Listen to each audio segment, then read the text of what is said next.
Chapter 632, Regret It Now. _4. If Jia Xinjin was happy with getting the standard version of Ice Skin Jade Complexion, she would surely die of envy knowing that I have the Supreme Edition. Though Shangguan Farong could be a bit dominant, she did have some smarts. However, Zhao Yeshu completely ignored Shangguan Furong's implied intent and looked at the old Shangguan lady saying, I feel you must be quite satisfied with Daya, aren't you? If she had followed Shangguan Furong's lead, that would have been foolish. Who wouldn't want such an excellent product like Ice Skin Jade Complexion? Satisfied. The old Shangguan lady nodded her head repeatedly, very satisfied. Then when are you planning to settle this matter? It's not easy to find a good woman these days. Since De Hui and her have such good karma, it's better to settle things down earlier for peace of mind, Zhao Yeshe continued. Though she had never met Daya in person, her impression of Daya was quite good. So what if she comes from a rural area? Even a girl from the countryside managed to get hold of the Supreme Edition Ice Skin Jade Complexion. For the people in their elite circle, even the standard version was out of reach. The old Shangguan lady proceeded to say, that will depend on De Hui and Daya's intentions. That she was older and some decisions should be made by the young people. Meddling too much could be bad. Things will straighten out naturally when they are supposed to. Moreover, Shangguan De Hui is probably quite in a rush for this matter even if she isn't. Wuxia world. Side Zhao Yeshe nodded. That's right, this matter depends on the two main characters. I must stop imposing now, sister-in-law. I have things to attend to at home. Thank you for the Ice Skin Jade Complexion. I should head back. With that, Zhao Yeshe took the gift box from Shangguan Furong's hands. Furong, visit me when you got the time. Looking at Shangguan Furong, it seemed that she didn't want to part with the Supreme Edition of Ice Skin Jade Complexion. If she didn't leave now, she might not get the chance to later. Zhao Yeshe wasn't a fool. When the box left Shangguan Furong's hands, her heart also went empty. The Supreme Edition Ice Skin Jade Complexion. It was originally hers. In just the blink of an eye, it became someone else's. Aunt? Shangguan Furong stood up, staring at the Ice Skin Jade Complexion in Zhao Yeshe's hand. Furong, is there something else? Zhao Yeshe turned to look at Shangguan Furong, pretending not to understand the implication in Shangguan Furong's eyes. Aunt, that Ice Skin Jade Complexion. Zhao Yeshe smiled and said, Furong, don't worry, I will use it well. I won't stay to bother you. I need to leave now. With that, she quickly left the Shangguan's home, afraid that Shangguan Furong might snatch the Ice Skin Jade Complexion from her hand. Shangguan Furong fell despondently onto the sofa, her face extremely unpleasant. The old Shangguan woman asked in confusion, what happened? Shangguan Furong turned to the old Shangguan woman, complaining, how could you give the Ice Skin Jade Complexion to my aunt? Do you know how much effort it took me to get the Supreme Edition? I woke up at 7 this morning, arrived at the mall at 8, and couldn't get even a standard version. You even gave away my thing without telling me. Shangguan Furong was upset. How could it be like this? That was her thing. Old lady Shangguan looked up at Shangguan Furong. Didn't you say that the Ice Skin Jade Complexion was fake? What? You regret it now? Shangguan Furong was taken aback. Even if it is a fake, you can't just give it to someone else. The old Shangguan woman calmly turned a page of her newspaper. It doesn't matter since the one whose face will be ruined isn't you. Why are you so worried? Old lady Shangguan did this on purpose. She wanted to irritate Shangguan Furong. Otherwise she would forever remain ungrateful. Shangguan Furong started to argue. I said it would ruin her face, but I didn't say I don't want it. I may be old, but my memory isn't failing. If I remember correctly, you directly refused Daya yesterday morning, didn't you? Ah. Shangguan Furong's regret made her want to retch. Old Madame Shangguan continued, Furong, I have told you many times not to judge people by their appearance and background. You never break this habit.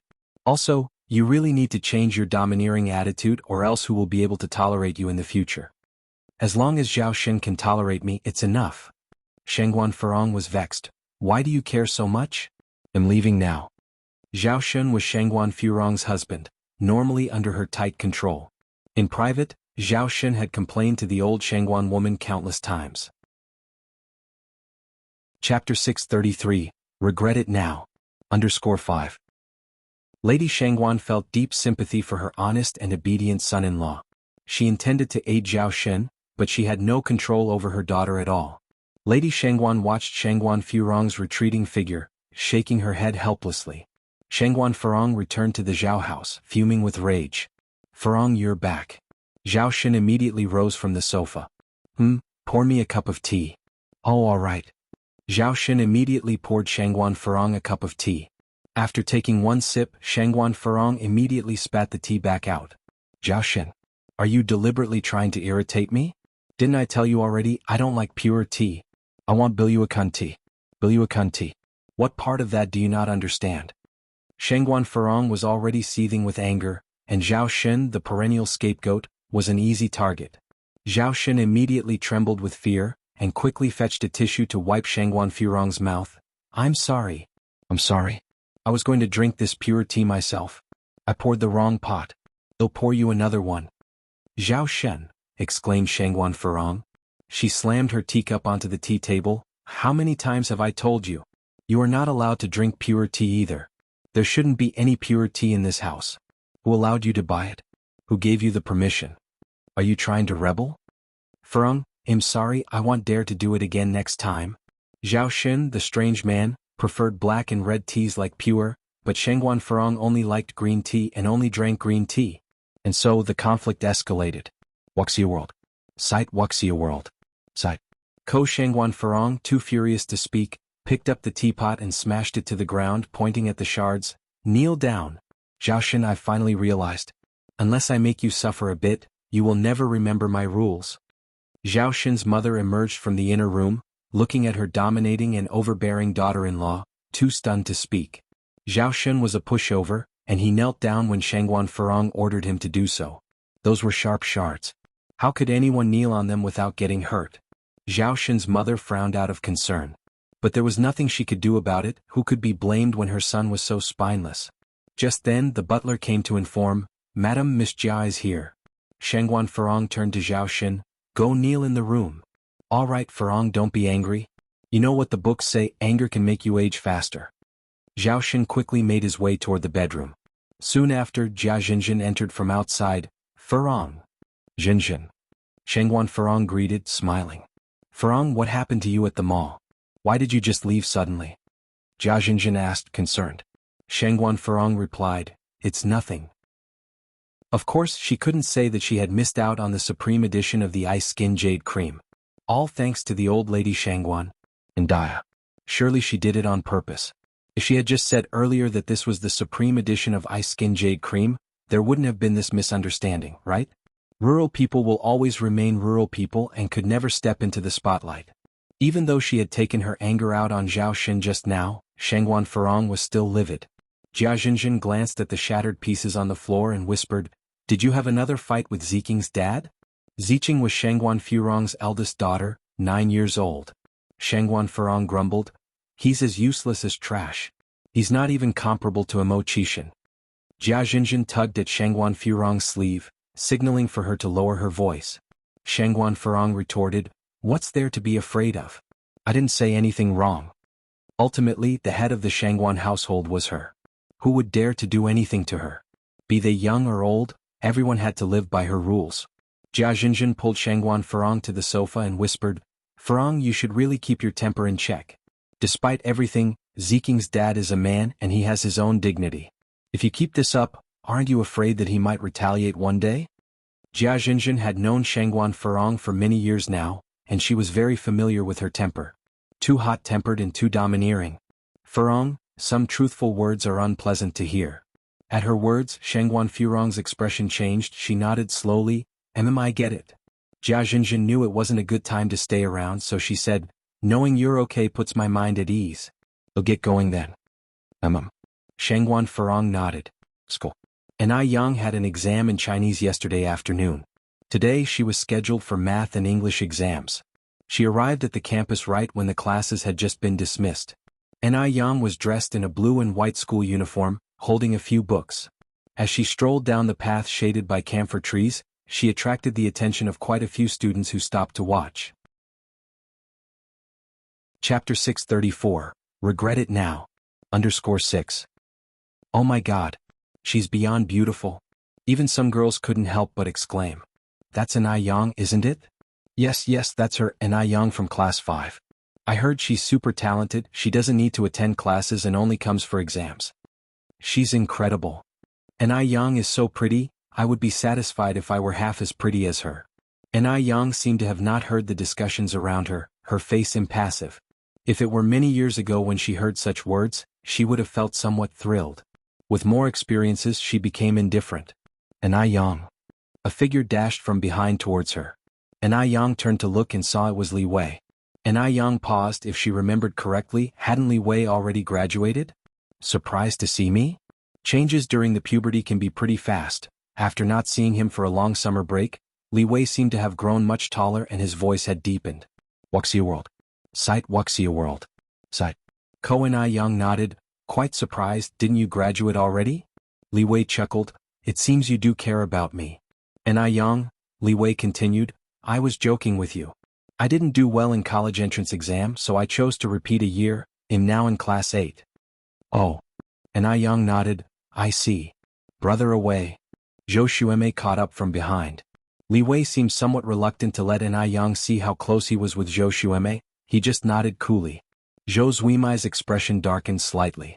Li Wei continued, "The exam is about to begin. How's your preparation, I Yang?" "It's going well." I Yang nodded. After a pause she added, "I need to leave now, I have something to do." After finishing, she ran off in the direction of the teaching building. "It seems like I Yang doesn't like me," Zhou Xueme complained. Li Wei added, "Maybe you misunderstood I Yang? She's actually quite nice." Having heard that, Zhou Xueme felt even more aggrieved. She and Li Wei were childhood friends, but ever since the arrival of I Yang, it seemed like Li Wei wasn't as enthusiastic about her anymore. She had to study hard, surpass I Yang academically, make Li Wei take notice of her. Zhou Xueme made a fist in determination. The two of them proceeded towards the teaching building, each lost in their thoughts. At 1:30 in the afternoon, the monthly exam officially began. As soon as I Yang started her math paper, she felt a familiar pain in her abdomen. Could this be happening? I Yang frowned slightly. She had been so busy recently that she had lost track of the days. It seemed like her period was due today. During menstruation a woman's body tends to be at its weakest, I Yang was no exception, and on top of that she suffered from severe period pain. Despite having taken several medicines with no effect, I Yang simply gave up being treated. After all, the pain only lasts for a day or two. This probably explains why they say doctors can't cure themselves. She didn't have any sanitary napkins on her, and she was in the examination room with 2 male invigilators. If she tried to bear the pain, it could end up in a bloodbath. After several seconds of hesitation, I Yang raised her hand. "What's wrong, student I Yang?" Although the invigilator wasn't from her class, I Yang was quite well known at school, it would be hard not to know her. "Teacher, I have a stomachache, can I take a leave?" Once these words were spoken, everyone in the examination room turned curious or concerned eyes towards I Yang. The invigilator hesitated a moment, then said, "Can you hold on for a bit longer, I Yang?" "Probably not." Regarding student health as the top priority, the invigilator continued, "In that case you can go. They'll speak to your class teacher for you." "Thank you, teacher's son." I Yang bent to thank the teacher, picked up her draft paper and pencil box, and walked towards the classroom exit. As soon as I Yang left, teacher's son came to pick up the test paper from her table. Seeing this, the other teacher immediately came over. "How's the dark horse performing?" Behind the scenes, everyone referred I Yang as the dark horse instead of calling her by her name. "It's only been 20 minutes and she's completed half of it, all correct." Teacher's son handed the test paper to him. "Why can't such a brilliant student be in our class?" The other teacher also sighed.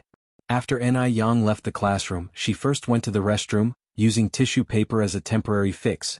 Then she took off her school uniform, tied it around her waist, and quickly rode her bike to the supermarket. Chapter 635, Regret It Now.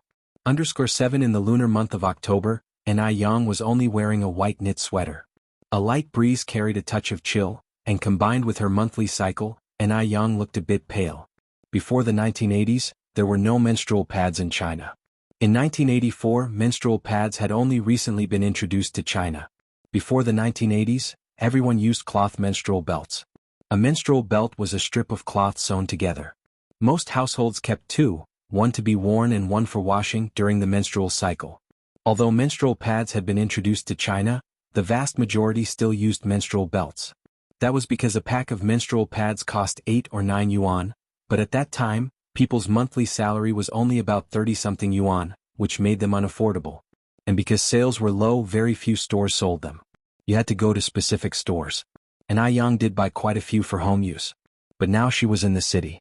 And Yang quickened her pace. She must hurry. Just then, a luxurious car suddenly stopped in front of Yang. Wuxia World. Sight ordinarily, Yang would definitely think that this car looked familiar, but today she suddenly felt irritable. Whose damn car was this? How impolite. Didn't they realize she was in a hurry? Just as Yang was about to lose her temper, the driver's window rolled down, and Wu Daming's excited face appeared. Sister-in-law. Sister-in-law. Before Yang could react, the back car door was pushed open from inside, and a long leg came into view first. Following the line of the leg upward, a clear-cut face came into view. Brother Mo. The anger within Yang vanished instantly. Yang. Mo Chishan walked over and gathered Yang into his arms. It's so cold out, why are you dressed so lightly? As he spoke, Mo Chishan took off his dark blue trench coat and wrapped it around Yang. The trench coat wasn't thick but carried a warm body temperature, along with a faint scent of smoke, giving an inexplicably reassuring feeling. When did you get back, Brother Mo? Yang looked up at Mo Chishan. Mo Chishan was bending over, busily buttoning the coat. Just got off the plane. He had originally planned to surprise Yang, but after bumping into her on the street, Mo Chishan couldn't control himself anymore. Just then Yang felt another wave of pain from within her body. She grasped Mo Chishan's arm. Brother Mo, I gotta go, I need to make a trip to the store. What if she really bled profusely? They'll have Wu Daming drive you there. It's too cold to ride a bike. Look how pale your face is. Mo Chishan reached out to pinch her face. Not only pale but also icy cold. Yang hesitated for a second and then nodded. All right. Wu Daming efficiently shoved the bike into the trunk. Yang and Mo Chishan got into the back seat. Yang, are you not feeling well? Mo Chishan tightly clasped Yang's hand, finding that it was not warming up despite his efforts. No, I'm okay, Yang shook her head. Just drive me to the store up ahead. How was she supposed to tell him about this? Seeing Yang's hand resting on her belly, her face pale, her hands and feet freezing cold, Mo Chishan quickly concluded what was happening and told Wu Daming, who was at the driver's seat, Daming, speed up. The car quickly reached the store. Yang immediately leaned over to get out of the car, but was held back by Mo Chishan. Stay in the car, I'll go.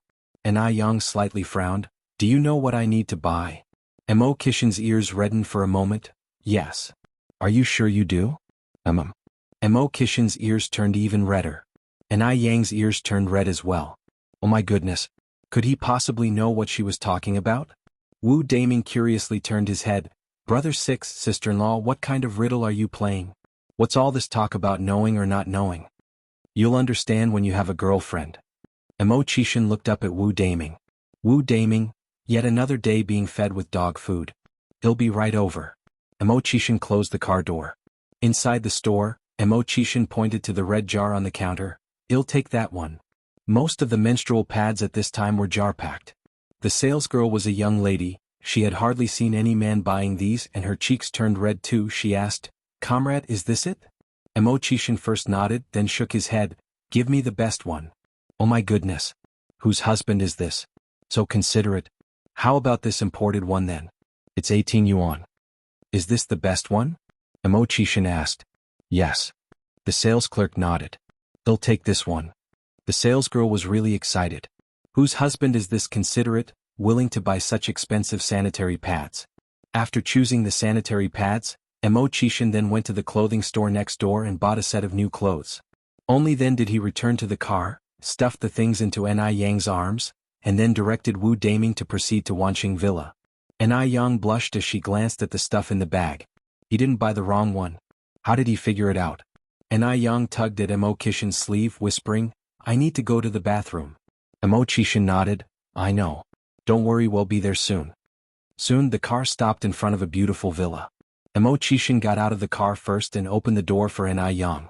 The moment Yang stepped out of the car, she was scooped up in the arms of Mo Chishan. Yang, who was caught off guard, let out a gasp and quickly wrapped her arms around Mo Chishan's neck. Put me down quickly. No. Mo Chishan turned to Wu Daming. Daming, you can leave first. Okay, Brother Six, remember to call me if you need anything. Wu Daming pointed to the pager in his pocket. Mo Chishan nodded. then carried Yang into the villa. Brother Emo, I can walk on my own. Are you sure? Emo Chishin glanced at her abdomen. Yang, crap. Although Emo Chishin doesn't stay in this villa often, it's regularly cleaned by someone. The interior was very clean. Emo Chishin led Yang to the master bedroom, single-handedly pulled open the bathroom door, put Yang down and said, "There are new toiletries inside, I am outside, remember to call me if you need anything." Yang nodded, reaching out to close the bathroom door. Soon there were sounds of splashing water coming from inside. Emo Chishin sat on the sofa in the living room, and in no time, there were a few cigarette butts in the ashtray. Yang stayed in there quite a while. She washed her clothes and put them in the bag that used to hold her new clothes. Just as she came out of the bathroom, she saw Emo Chishin coming over with a bowl. Yang, get to the bed and rest. Drink this Angelica brown sugar water first. Yang squinted her eyes, took a step forward, stood on a higher step than Emo Chishin, and reached up to rest her hand on his shoulder. Tell me, do you often flirt with ladies like this? Confess, it's less severe to confess than to resist. Young lady? Emo Chishin was taken aback. My oldest sister is 22 years older than me, my second sister is 18 years older than me, I don't have a younger sister. Chapter 636. To get rich, first build roads. Underscore 1. Yang couldn't help but burst into laughter. Brother Emo, are you genuinely clueless or are you pretending? Emo Chishin said, I genuinely don't have a little sister. Yang explained, the little sister I'm referring to is different from the one you're imagining.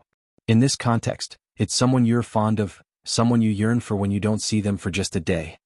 Men from the 80s had a bit of chauvinistic mindset, and sex education hadn't been popularized yet.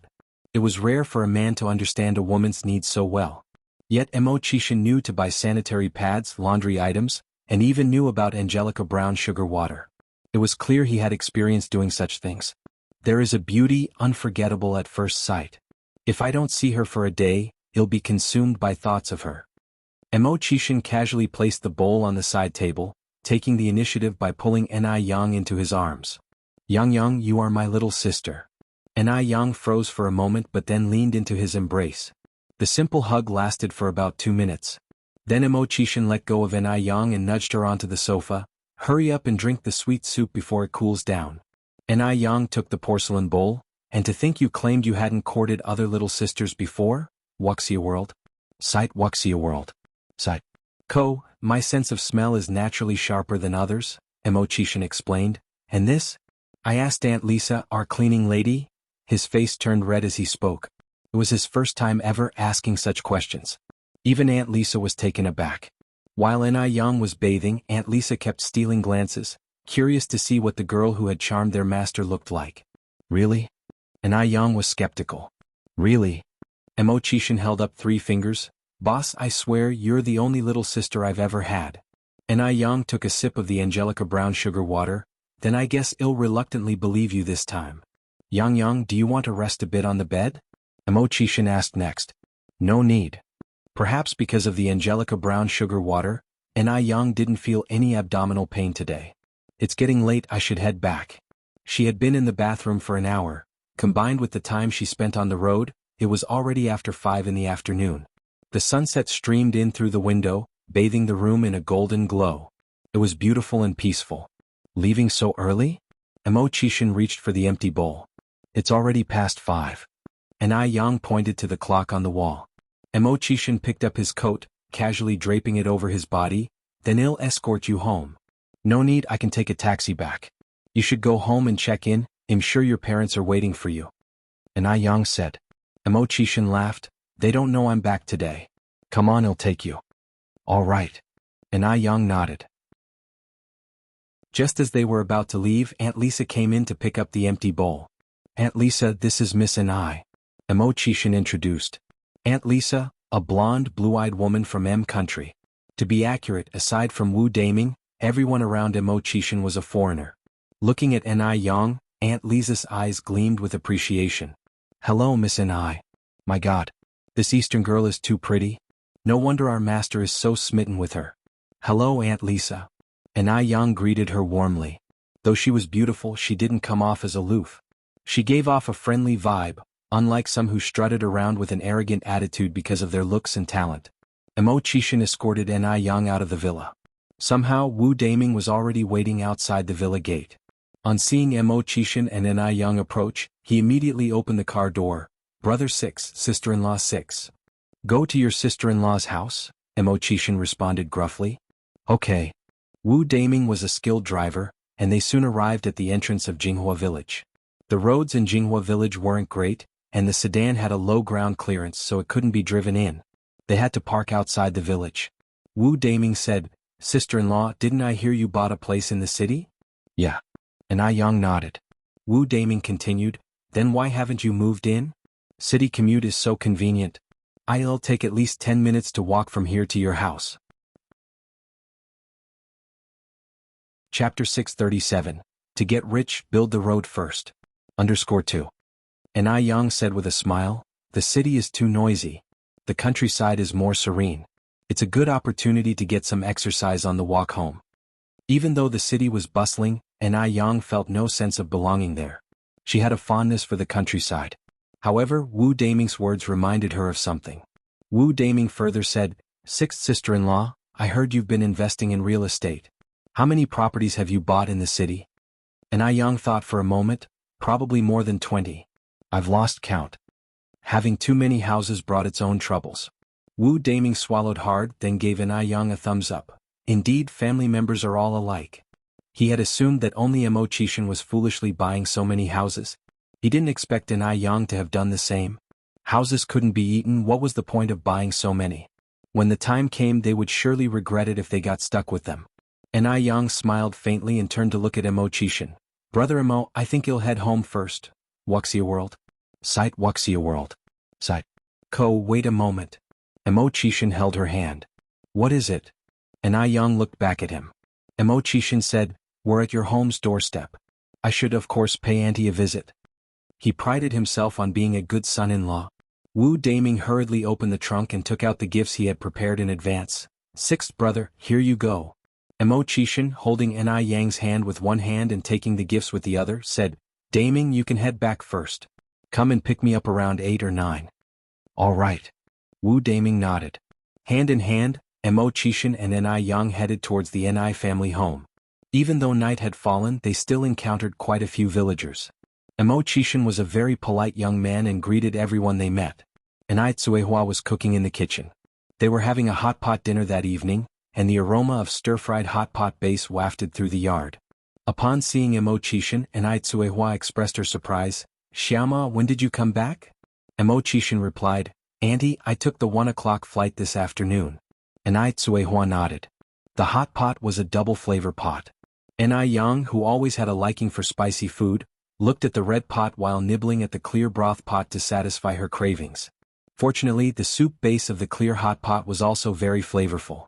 Hot pot was an ideal dish for cold weather, and it wasn't long before beads of sweat formed on Ai Yang's nose tip. "Xiaoma, are you free on the 18th?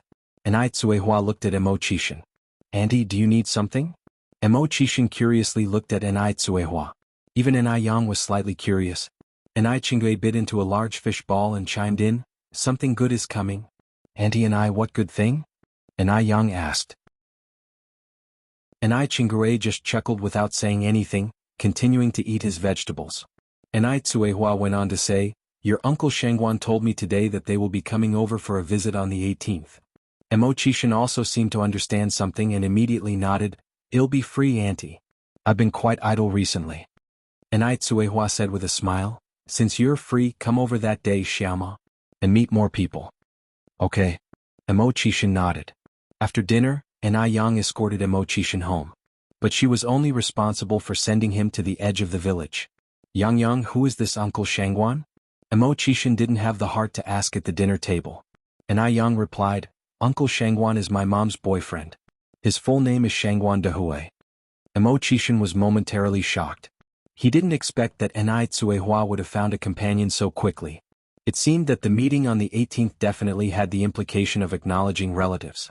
The fact that Ai Tsuehua invited him to join meant that she didn't see him as an outsider. The corners of Emo Chishan's mouth involuntarily curled up in a smile. "That's a good thing. Auntie is still young, she should have a companion." Mo Qishan held Ni Yang's hand tighter. Ni Yang nodded with a smile. Yes, I know. A normal child, upon learning her mother was seeking another companion, would generally have some reservations and need to confide this to someone. But not Ni Yang. She truly wished for Ni Qihua's happiness. That's why Mo Qishan was so fond of her. Because he believed that there was no one else in this world more understanding than her. Being with her could make a person feel utterly relaxed. Upon returning home, Ni Yang didn't immediately lie down on the bed. Instead, she sat at her desk, completely engrossed in sketching out a design. The next day, Ni Yang went to the bank to check her balance. After returning home, she went to the village chief's house. Ni Yang was quite popular in Jianghu village, and this was no exception at the village chief's home. Village chief Li received her warmly. He brought out the tea leaves that were usually only brewed for festivals and special occasions.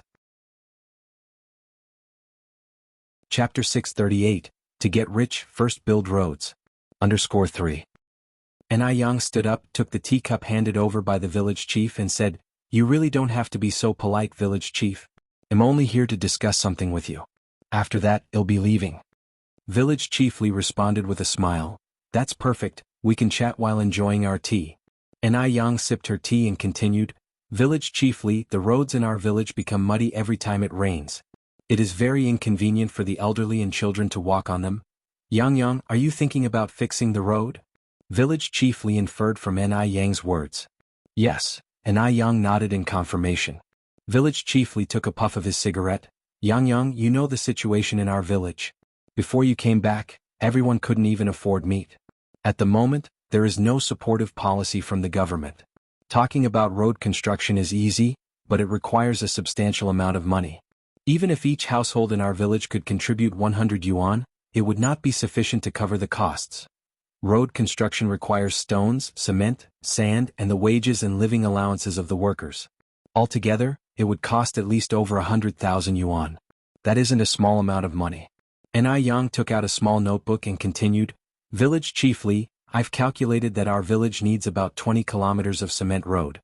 Building a road about 5 meters wide and 20 centimeters thick, would require approximately 240 tons of cement, 1,920 tons of sand, and including labor costs and so on, it would cost around 100,000 yuan. I will cover this 100,000 yuan. In the era that followed, based on the price of 138 yuan per meter, a 20-kilometer cement road would cost at least over 2 million yuan. However, this was the cheap and economical 1980s after all. To get rich, build roads first. Ni Yang had thought it through. She wanted to help build the road in Jianghu village. Only in this way, she thought, could the village further develop in the future. Wuxia world. Sight upon hearing her words, village chief Li was stunned. Yang, what did you just say? 100,000 yuan. That was not a small sum. Ni Yang said, Village chief Li, you heard me right. I am completely sober. I want to build a road. Village chief Li took a deep puff of his cigarette. Yang, does your mother know about this? Ni Yang nodded. Don't worry, I've already discussed it with my mom. Ni Tsuehua was also a very grateful person. The villagers of Jianghu village had always treated her and her daughter well. Now that their economic conditions had improved, it was only right for them to give back to Jianghu village. Helping others can be a form of self-help too. Yang, are you really not joking with me?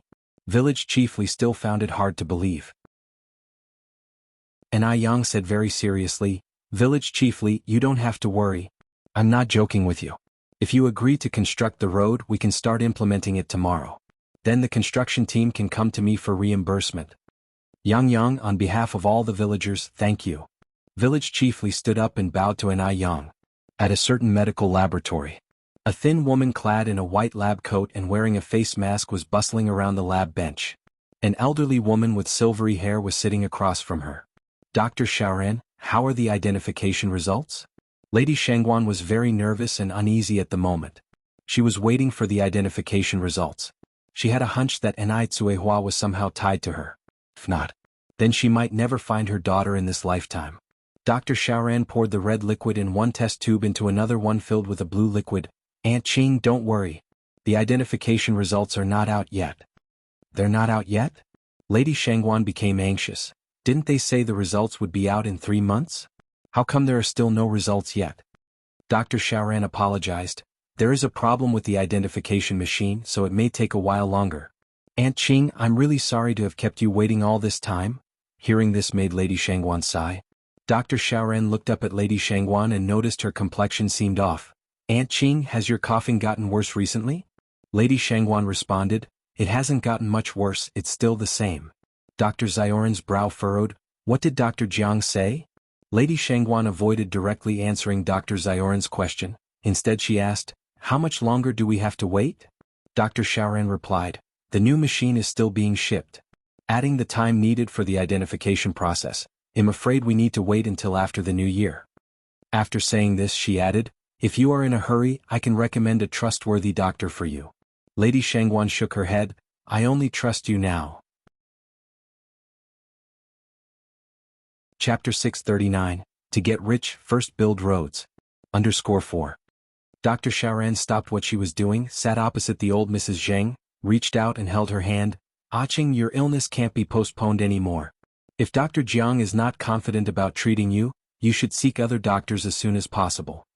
Dr. Xiaoran is trained in forensic science. Her understanding about human health is not very extensive. She only noted a particularly unhealthy pallor on the old Mrs. Shangguan's face. Mrs. Zheng laughed. As people grow older, the organs in the body start to fail.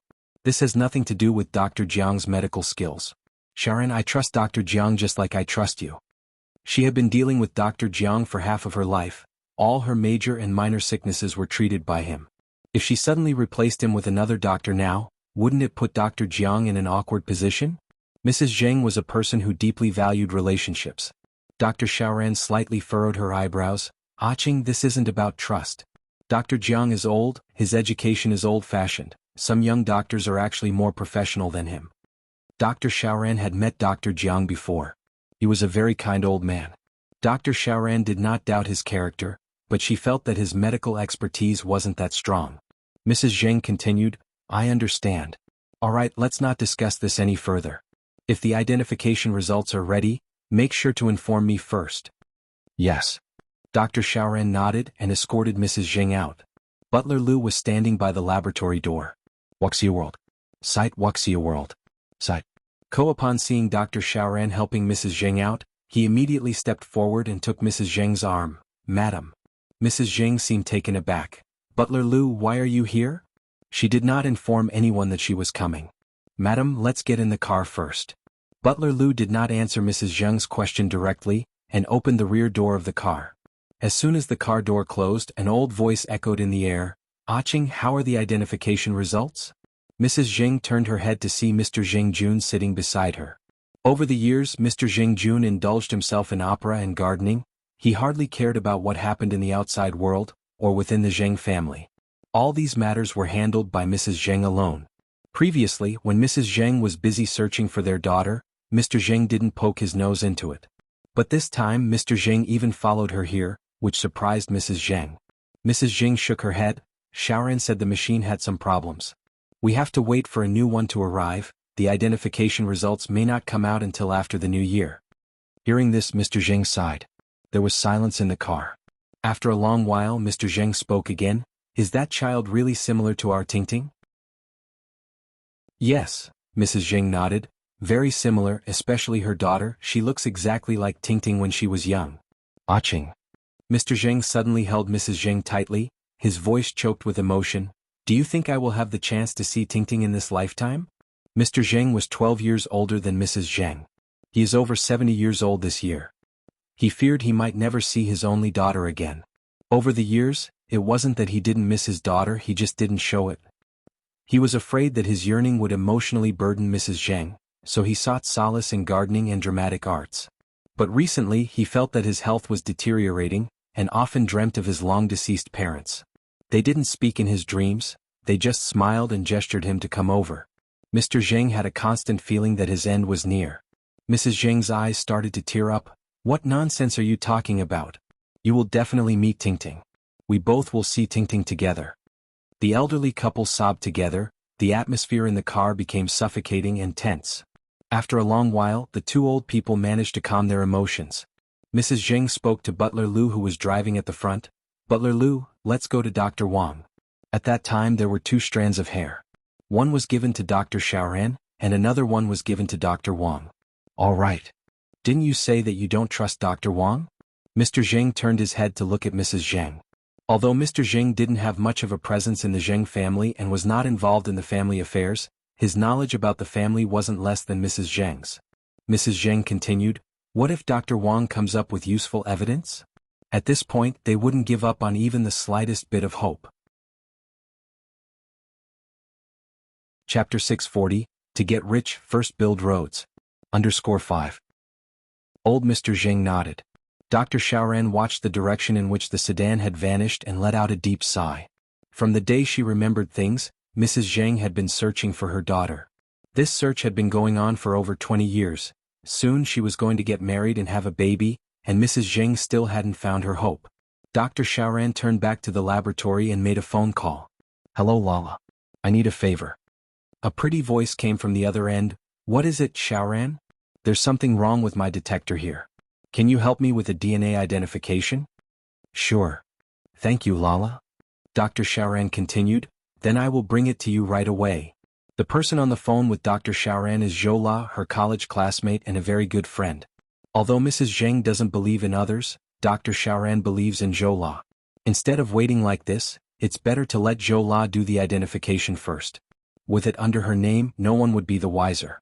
Wuxia World. Site Wuxia World. Site. After hanging up the phone, Dr. Xiaoran rode her bicycle to deliver the materials to Zhou. Zhou is a very enthusiastic person. She took the materials. Rest assured, Xiaoran. I've got this. Dr. Xiaoran hugged Zhou. Thank you so much. That aunt of mine is really anxious to find her biological daughter. You're welcome. Zhou patted Dr. Xiaoran on the back. She too had experienced the pain of losing a loved one, so she knew the pain of parting. Here. Old Mrs. Zheng and old Mr. Zheng arrived at Dr. Wang's place. Dr. Wang warmly welcomed the elderly couple. Old Mrs. Zheng made her request directly without beating around the bush. Dr. Wang pushed up his glasses that were resting on his nose bridge. Mr. and Mrs. Zheng, please be mentally prepared. Old Mrs. Zheng nodded. Old Mr. Zheng took a sip of water from the cup he held. Only then did Dr. Wang bring out the identification report. Unfortunately, the identification results show that there is no biological relationship between the two of you and the other party. Even though they had already anticipated this result, old Mr. Zheng and old Mrs. Zheng couldn't help but feel disappointed. After a while, old Mrs. Zheng took the identification report from Dr. Wang's hand. All right, I understand. Dr. Wang continued, it has been 34 years since the incident. Everything has changed. I would advise you not to dwell on it. The greater the hope, the greater the disappointment. At your age, you cannot withstand the turmoil or shocks. Living in the present is most important. Old Mrs. Zheng nodded. Old Mr. Zheng angrily stood up, his eyes bloodshot. Go to hell with your living in the present. Because the lost one isn't your daughter. For many years, this was the first time that old Mrs. Zheng saw old Mr. Zheng lose his temper like this. She looked at old Mr. Zheng and tears streamed down her face. It turns out, the person who seems to care the least is the one who cares the most. Dr. Wang was startled, his voice trembling. Mr. Zheng, getting angry won't help this situation. It had been 33 years, who knew if their daughter was dead? Let's go. Old Mrs. Zheng took hold of old Mr. Zheng's arm. Old Mr. Zheng pinched his temples, following old Mrs. Zheng out. Your grandpa sure has quite a temper. As the old couple left, a young man and woman appeared from the yard. Zheng Xianjing took a deep breath. My grandfather just misses my aunt too much. I just remembered that I have something to do. I have to go now. Please tell my uncle not to be angry with my grandpa. The young man had a look of regret on his face, reaching out to hold Zheng Xianjing's hand. Xianjing, didn't we agree to go watch a movie later? This young man was none other than Dr. Wang's son, Wang Xiaoxing. Zheng Xianjing said, I really do have something. When I'm free, you'll definitely go to the movies with you. At this point, Wang Xiaoxing had no value left. Naturally, she was ready to kick him aside. She would marry Mr. Mog if she were to marry. For men like Wang Xiaoxing, he barely qualified to be her shoe carrier. What about us? Zheng Xianjing feigned ignorance. What about us? Wang Xiaoxing said, I mean our relationship, Xianjing. Didn't you say that you would consider me, give me a chance? Zheng Xianjing regretfully said, Xiaoxing, I think I need to consider that. Chapter 641, To Get Rich, First Build Roads. _6. Why? Wang Xiaoxing became impatient. Zheng Xianjing replied calmly, Xiaoxing, you need to calm down. Matters of the heart are not to be taken lightly. I cannot make decisions in haste. Moreover, from our time spent together, I feel we are not right for each other. You deserve better. Wang Xiaoxing was rooted to the spot. He didn't understand where he had gone wrong. Zheng Xianjing didn't give Wang Xiaoxing much time to think. She turned and left. She needed to rush home and share the good news with Lingling. Zheng Xianjing arrived home almost at the same time as the elderly Mr. and Mrs. Zheng. As soon as they arrived home, they noticed Lingling applying medicine to Suyu's wound on the couch. Startled by the noise at the door, Suyu screamed out, Ghost? A ghost? The ghost is coming to kill me. Lingling comforted Suyu softly, Auntie, don't frighten yourself. There are no ghosts in this world. It's just Mom and Dad who are back. Instead of calming down, Suyu seemed even more terrified, her eyes full of fear. She clung onto Lingling's sleeve tightly. It's a ghost. They won't let me go. They're after me. Suyu. Mrs. Zheng hurried over. What happened her? She asked Lingling. She fell down the stairs by accident. Look, her arm is bruised. Lingling rolled up Suyu's sleeve. She refused to let the doctor apply medicine. Wuxia world. Sight Wuxia world. Sight. C0 Mrs. Zheng sighed. Zheng Xianjing gave Lingling a knowing look and took the medicine from Lingling's hand. Mom, let me apply the medicine, Auntie listens to me best. Indeed, it was strange. Whenever Suyu was confused and lost, only Xianjing managed to calm her down. Lingling successfully understood her daughter's glance and addressed her parents. Mom, Dad, where have you been? Mrs. Zheng said, Your father and I went for a stroll. Oh. Lingling nodded. You both do need to go out more often. Being cooped up at home isn't good. What a stubborn old woman. Still trying to keep things from her? Did she really think that Lingling was oblivious? Thank goodness Lingling had a contingency plan and had Xianjing switch out the strand of hair entrusted to Dr. Wang. Mr. Zheng went to Suyu's side, touched Suyu's hair gently and said, Suyu, when will you get better? Suyu used to be a lively and spirited woman. How had she become like this? Suyu pushed Mr. Zheng's hand away, hid behind Xianjing and shrieked, You're a ghost. Don't kill me. I beg you, don't kill me. Mr. Zheng sighed. If one day he and Mrs. Zheng were no longer around, what would become of Suyu? Would the younger generation be able to treat her with the same kindness? Zheng Xianjing gently patted Suyu's back. Auntie, don't worry, Grandpa is your brother, not a ghost. Suyu wore a bizarre expression on her face. He's a ghost. Lingling continued, All right Xianjing, take her back to her room to rest. Okay. Xianjing nodded. Mom, Dad, I'll fetch you the ginseng soup that I have prepared. Just as Lingling brought the ginseng soup, Dr. Jiang arrived carrying her medical bag. Today was Mrs. Zheng's day for follow-up. Auntie Jiang. Lingling greeted as she rose to her feet. Dr. Jiang nodded, placed her medical bag on the coffee table and asked, Aching, how have you been feeling lately? Not bad, answered Mrs. Zheng. That's good. Dr. Jiang said, taking out her stethoscope. They'll head upstairs first then. Mr. Zheng said to Mrs. Zheng. Mr. Zheng wasn't much of a talker when he was younger, and hardly interacted with outsiders apart from his close ones. Over the years, apart from the day when Dr. Jiang brought Lingling back, Mr. Zheng had hardly communicated with Dr. Jiang. Mrs. Zheng nodded, You go ahead. Dad, you forgot to drink the ginseng soup. Lingling took the ginseng soup and followed behind Mr. Zheng. Mr. Zheng took the ginseng soup and drank all of it in one gulp. Dr. Jiang chuckled, Lingling is a very dutiful child. Lingling replied, You're too kind, Auntie Jiang. These are just responsibilities as a child. Dr. Jiang glanced at Mrs. Zheng's bowl of ginseng soup and continued, This bowl of ginseng soup has many expensive ingredients and was personally prepared by Lingling. It must have required a lot of your time? Not really, I didn't have much else to do. Lingling returned to the room with the empty bowl. It didn't take long for Dr. Jiang to finish Mrs. Zheng's checkup. Lingling immediately asked anxiously, Auntie Jiang, how is my mom doing? Absolutely fine. It's natural to have some ailments due to old age, but they are not serious. Dr. Jiang reassured Lingling and then patted Mrs. Zheng's shoulder. Aching, you raised Lingling well. If it weren't for Lingling's meticulous care, Mrs. Zheng might have already passed on. Mrs. Zheng held onto Lingling's hand. Lingling really is a dutiful child. Lingling blushed at the compliment. After making sure Mrs. Zheng was fine, Dr. Jiang asked to leave. Lingling, can you see Dr. Jiang out? Mrs. Zheng asked. She didn't feel up for it today. Okay. Lingling nodded. There's no need to see me out, impractically family. Dr. Jiang replied as she picked up her medical bag. Lingling laughed as she walked Dr. Jiang out. Auntie Jiang, you've done so much for my mom. Once outside, Lingling seemed to remember something. Auntie Jiang, my father's been feeling unwell lately. Do you have any calming or soothing medicine? I do. Dr. Jiang nodded, taking out a white bottle of pills, half a pill at a time once a day. Make sure not to overdose, every medication has side effects. Lingling received the bottle from Dr. Jiang. Understood, I'll keep that in mind. Dr. Jiang turned back to look at Lingling. You can stop here. But Lingling continued walking with Dr. Jiang. Dr. Jiang, today my mom went to see Dr. Wang. But it seems the results weren't very good.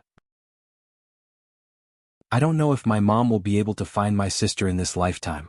Dr. Jiang sighed. No wonder your mom seemed a bit off today. It's understandable considering she's worried. It's been so many years, but you never know. Life often surprises us. She might find her any day now. But on the other hand, if she can't find her, you're her only child now. Make sure to comfort her.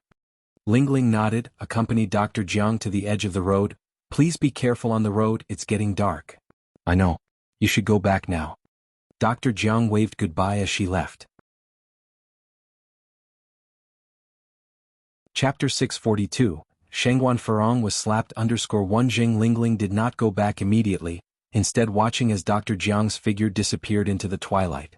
Dr. Jiang is about the same age as old lady Zheng, in her 60s this year. She has never married and currently lives alone. As soon as Zheng Lingling returned to the villa, old lady Zheng asked, Has your Aunt Jiang gone home? Zheng Lingling nodded.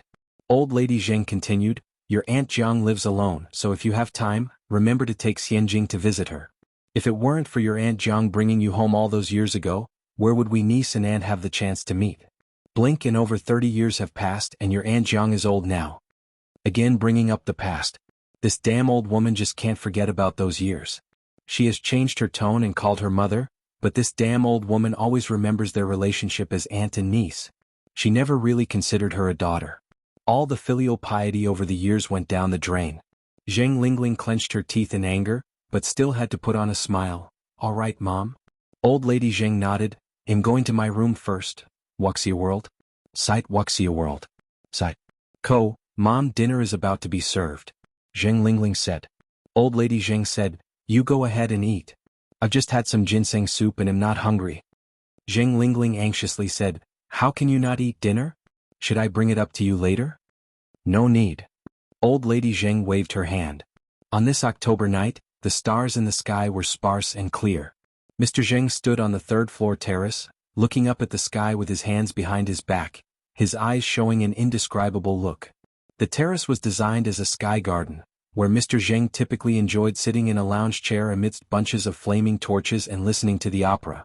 Old lady Zheng walked up to Mr. Zheng and said in as light a tone as possible, What are you thinking about? I was thinking about our Tingting. Mr. Zheng's voice was very calm. Over 30 years have passed, I wonder how Tingting is doing now. Old lady Zheng reached out and held Mr. Zheng's hand. Tingting must be doing well. Mr. Zheng nodded. Zheng Xianjing came in from outside with a tray. Grandpa, Grandma, it's time to eat. The old couple wiped away their tears at the same time. Zheng Xianjing came over and placed the food on the table. Grandpa, Grandma, you should eat something. How can you not eat anything? Old lady Zheng nodded. Jinghua Village. After Ni Yang and village chief Li discussed the road construction, Li called for a village meeting the next day. Everyone was very excited after hearing the news. The biggest issue in rural areas is the roads.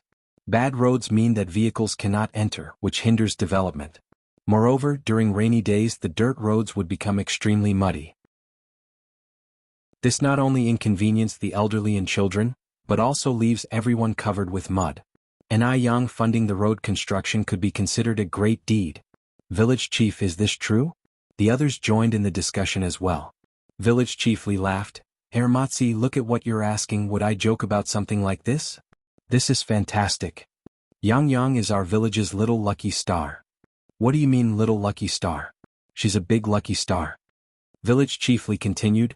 Everyone quiet down. The thing is, since Yang Yang is funding this, we can't be inconsiderate. My suggestion is that each household contributes labor if they can, and if they can't, they can provide meals. We can't let Ni Yang bear all the work, labor and expenses alone. Okay, I have no objections. I don't have any objections either. Village chief Li smiled. Since everyone agrees, then it is settled. Meeting adjourned. The next day, village chief Li brought in a construction team. Everyone with free time at home voluntarily came over to help. During the afternoon, they even took the initiative to bring snacks and tea to the construction team. When the surrounding villages found out that Jianghu village was building a road, they couldn't help but feel envious. Today is the 18th, the day the Shangguan family is coming to the Ni family for a visit and to acknowledge relations. To show their regard for the Shangguan family, and also to properly entertain them. Ni Cuihua and Ni Yang moved to their new house a day earlier. Everything in the new house is new with nothing to move as long as people move in, that was all. And Ni Qinggui lives next door, which makes sharing meals convenient. Mo Qishan came early in the morning. Today Ni Qinggui also took a special day off. Chapter 643, Shangguan Farong was slapped _2. Ni Cuihua placed the breakfast on the table and said to Ni Yang, Yang, go and invite Grandma Lu over for breakfast. Usually, Grandma Lu lives alone. Today there were a lot of people around, so it would be a chance for her to mingle. All right. Ni Yang nodded. He'll go with you.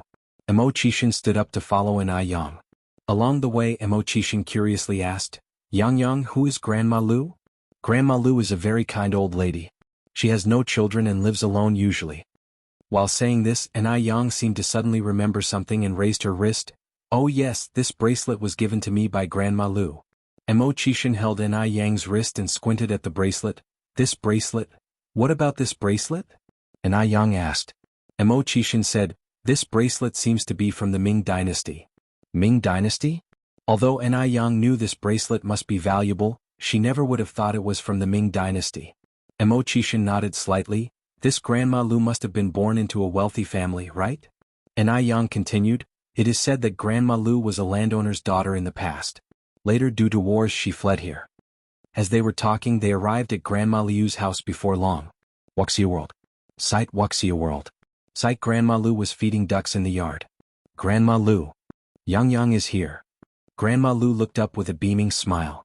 Good day, Grandma Lu. Mo Qishan greeted politely. Although most villagers already knew Mo Qishan, Grandma Lu did not. She rarely went out and had been sick in bed for a while. Who is this young man? Grandma Lu looked at Mo Qishan curiously. Ni Yang said, Grandma Lu, this is my boyfriend Mo Qishan. Oh, Grandma Lu nodded repeatedly. Very good. The young man is really handsome. How old is he? 28, Mo Qishan answered. 28. Grandma Lu calculated, that's 10 years older than our Yang. It's good to be older. Older people know how to care for others. Where are you from, young man? Grandma Lu, you can just call me Xiama. I'm a local from Beijing. Good. Being a local is great.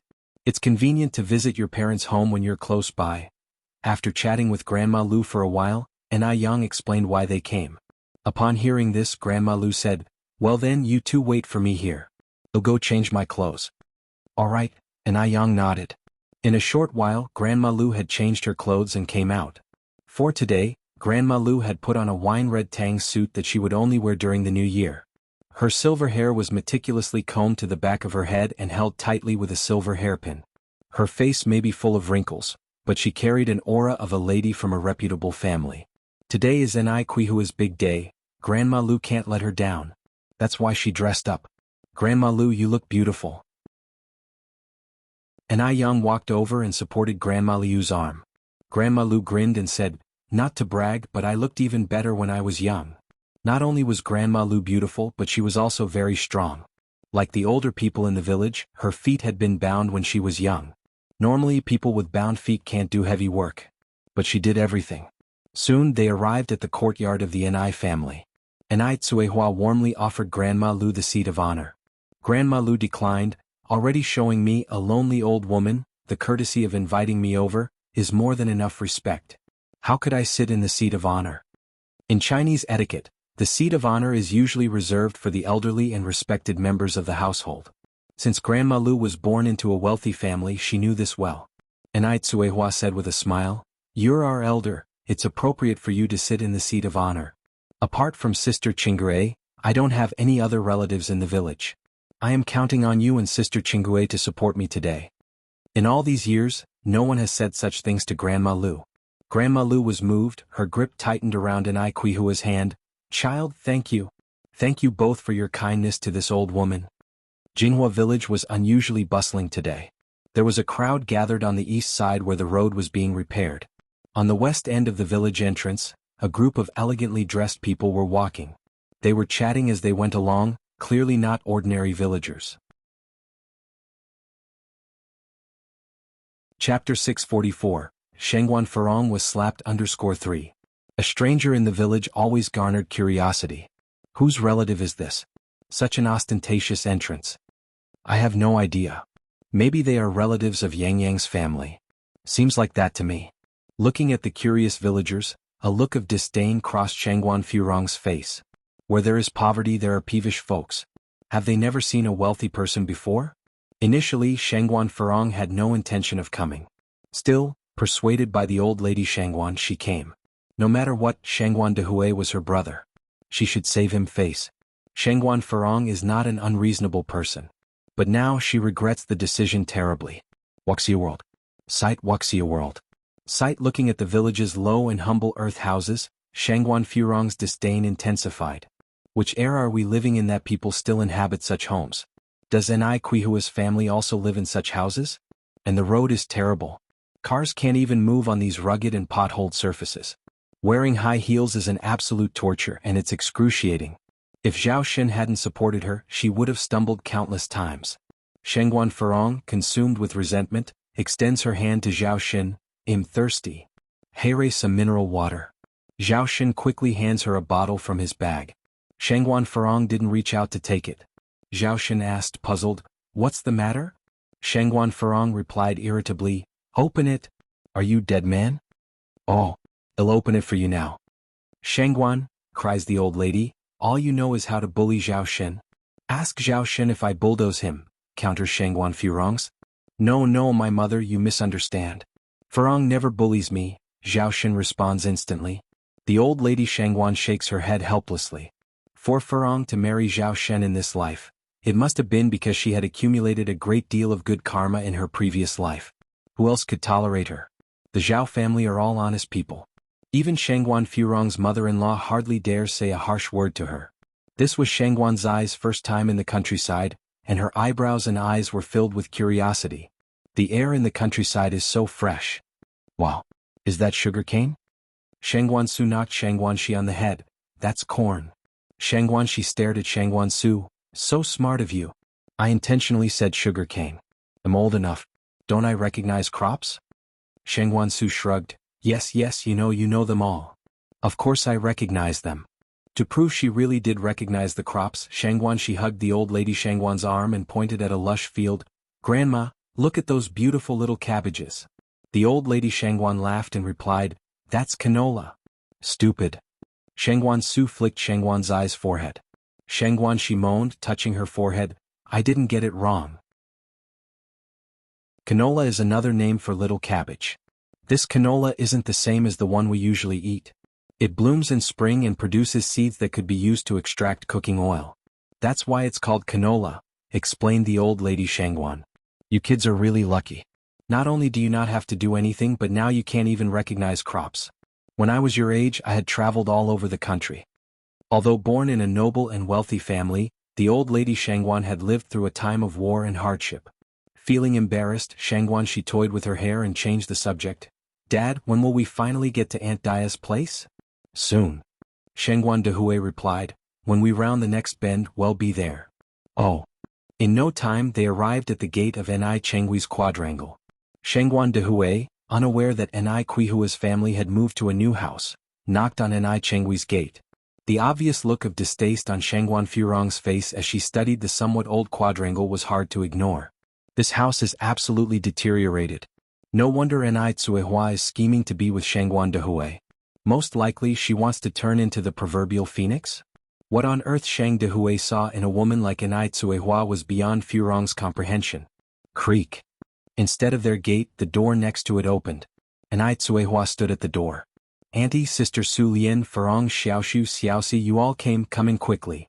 Enai Tsuehua welcomed everyone inside her house. Chapter 645, Shengguan Furong was slapped _4. Upon entering the courtyard, one could immediately notice the vibrant life within it. The rose-covered wall, the swing beneath the grapevine and a small, colorful goldfish pond. Although the pond wasn't large, it had a well-designed drainage system with an antique water wheel installed by its side. The ground of the courtyard was not cemented, but carpeted with sturdy grass with a path of pebbles laid into it instead. Clusters of vibrant, multicolored plums were blooming on either side of the path. "It's so beautiful," Shengguan exclaimed. Even Shengguan Furong was slightly taken aback. She originally thought that she would step into a dirty and messy farmhouse. But what she saw was a miniature version of Jiangnan. Madame Shengguan asked, "Dia, did you have someone design this courtyard?" Not only was the courtyard beautiful, but its layout was also very reasonable. Attention was even given to feng shui considerations. And Ai Cuihua said, "No, it was Yang Yang who designed it herself." Before Madame Shengguan could respond, Shengguan Furong remarked, "Well, Yang Yang from your family is really talented." She was already singing praises for Ni Yang even before she became part of the Shengguan family. Source: Web Novel. Com, updated on Omicron New Omicron. 0 Ni Yang's design? A little village girl like Ni Yang managed to design such a beautiful courtyard? What a ridiculous joke. She mustn't hurt her back making such big claims. Ni Cuihua chuckled and responded, "This child has been clever since she was young." This left Shengguan Furong speechless. She had never seen someone as shameless as Ni Cuihua before. Didn't Ni Cuihua realize that she was being sarcastic? Ni Cuihua dared to take it seriously. She even went on about how smart Ni Yang was. "Oh my God. Why did such people exist in this world?" Madame Shengguan intervened, "It's all due to your good parenting, Dia. Without a good mother to guide and teach, how could there be such an outstanding daughter?" One could tell from Ni Cuihua's behavior and demeanor that she was a very well-bred person. The group then entered the house together. The interior decoration was even more beautiful. The modern minimalist style was embellished with classical elements, perfectly combining a sense of the past and the present. The hand-painted plum blossoms on the wall seemed to be blooming in snow. Ni Cuihua took the initiative to introduce everyone. "Auntie, Sister Su Lian, Furong, brother-in-law, Xiaoxiu, Xiaoxi, let me introduce you. This is Auntie Lu, this is my sister Ni Qingui." Since Ni Yang called the older lady Granny Lu, Ni Cuihua would have to address her as Auntie Lu to avoid confusion in seniority. Everyone greeted each other warmly. Ni Qingui observed everyone subtly. Madame Shengguan seemed very kind. Su Lian appeared savvy. Shengguan Furong appeared arrogant, as though she might be difficult to get along with. Zhao Xun looked like a pushover, judging by his demeanor. He would probably have no say at home. As for Shengguan Su and Shengguan Shi, the children seemed flawless. They were beautiful and very polite. Overall, the members of the Shengguan family gave Ni Qingui a favorable impression. Just then Ni Yang and Mo Qishan descended from upstairs. Ni Cuihua said, "Oh yes, this is Yang Yang's boyfriend Mo Qishan. You can just call him Xiaoma." Ni Cuihua cheerfully introduced Mo Qishan to everyone while holding him by the hand. "Boyfriend." Ni Yang even had a boyfriend now. Shengguan Su was momentarily stupefied. Mo Qishan respectfully greeted everyone. Everyone's expression became subtly uncomfortable at the sight of Mo Qishan. Mo Qishan, the man with the worst reputation in their high society circle. How did Ni Yang end up with Mo Qishan? Especially Shengguan Furong, her disgust was almost visible in her eyes. If Ni Cuihua married Shengguan Dehui, then Ni Yang would be considered her half-niece. How could her niece marry such a man? It was one thing for Ni Cuihua to throw herself at Shengguan Dehui, but Shengguan Furong wouldn't tolerate anyone else tarnishing the reputation of the Shengguan family. Wouldn't she be ridiculed for being related to a wastrel like Mo Qishan by marriage? At that moment Shengguan Furong was feeling absolutely frustrated. No way. She had to prevent this from happening. Either let Shengguan Dehui and Ni Cuihua break up, or ensure Ni Yang and Mo Qishan broke up. Ni Yang couldn't be with a man like Mo Qishan. Shengguan Dehui, smiling, extended his hand to shake Mo Qishan's. "Xiaoma, do you remember me? I carried you in my arms when you were a child." Years ago the Shengguan family and Mo family had some connections, but over time their relationship faded. If you find any errors, ads pop up, ads redirect, broken links, non-standard content, etc., please let us know reports so we can fix it as soon as possible. Chapter 646, Shangguan Furong was slapped _5. Shangguan Dehui respected Ni Yang's views and did not interfere with her feelings, because he knew that Ni Yang was a person with her own thoughts and ideas. Perhaps, Mo Qixin was not as unbearable as he appeared to be. Mo Qixin smiled and said, "Of course I remember." Looking at Mo Qixin, Grandma Shangguan thought for a long time and finally said, "Oh, you are the sixth one from the Mo family, right?" Mo Qixin nodded, "That's right, madam." Grandma Shangguan laughed, "I used to play mahjong with your mother and she often mentioned you." Although Mo Qixin's reputation was not so good, he was handsome, vibrant, especially when standing next to Ni Yang. That was a pleasing sight. Grandma Shangguan had a very good first impression of Mo Qixin. Everyone used to say that the sixth one of the Mo family was a waste of space, but today's impression of him was very different from the rumors. Not only is he high-spirited, but also modest and courteous, gentle as jade, and definitely not useless. If such a person is considered useless, then there probably aren't many normal people in Beijing. Grandma Shangguan had seen countless people and would never misjudge someone.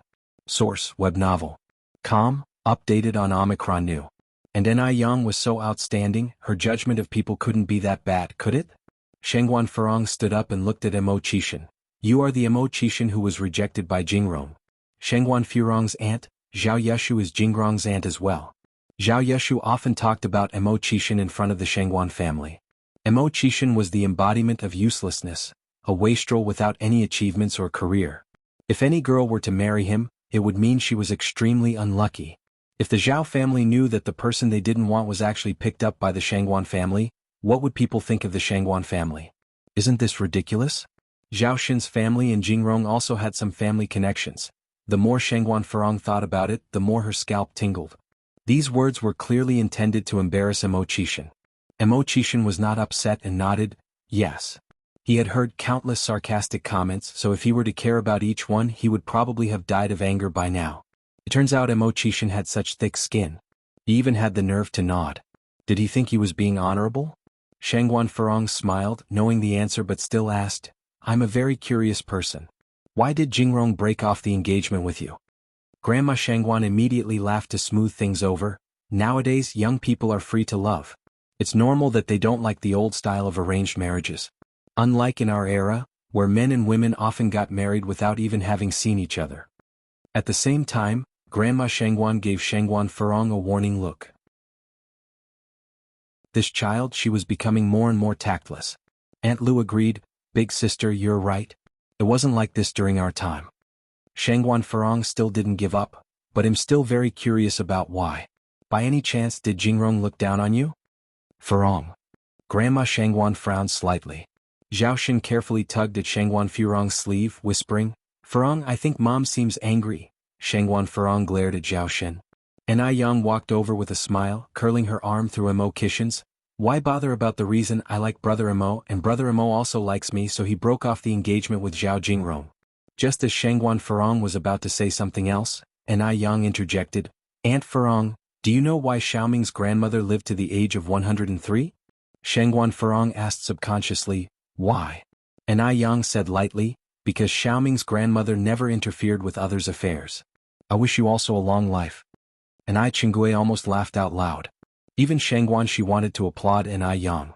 What a great answer. In short life? Shangguan Furong was so angry that she almost passed out on the spot.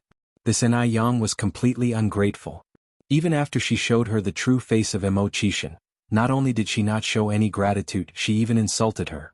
She was absolutely without any manners. And yet, she couldn't think of any way to rebut this. "Brother Mo, let's go to the kitchen and prepare the food." Ni Yang looked up at Mo Qixin. "All right." Mo Qixin nodded.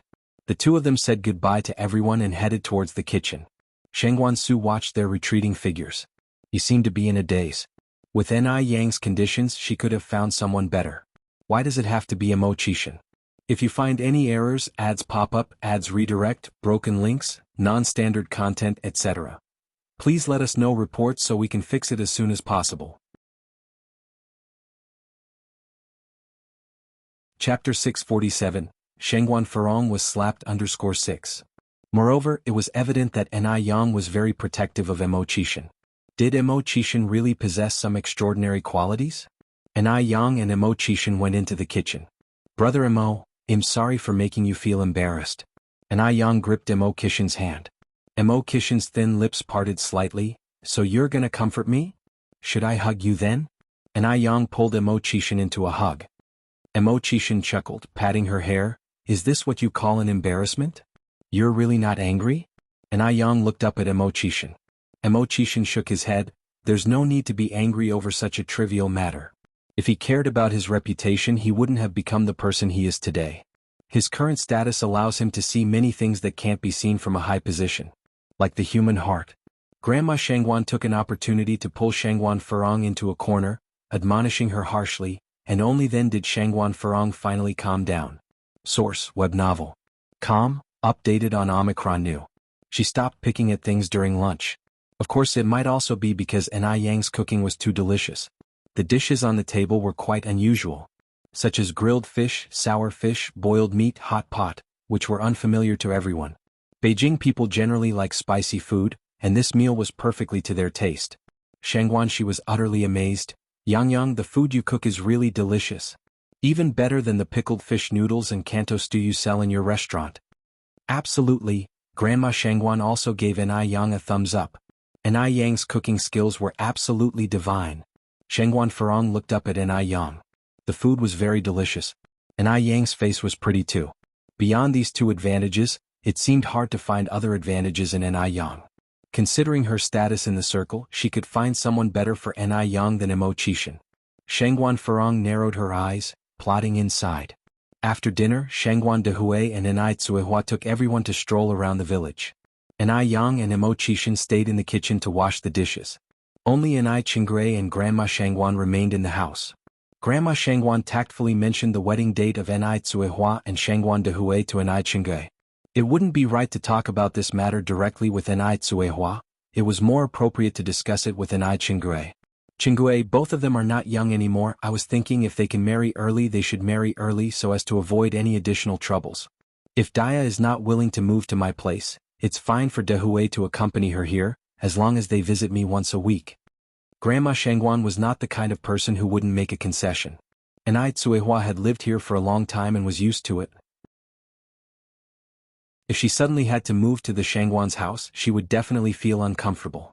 After all, Shangguan Dehui used to live on campus, so there wouldn't be a problem if he stayed here with Ai Tsuehua after their marriage.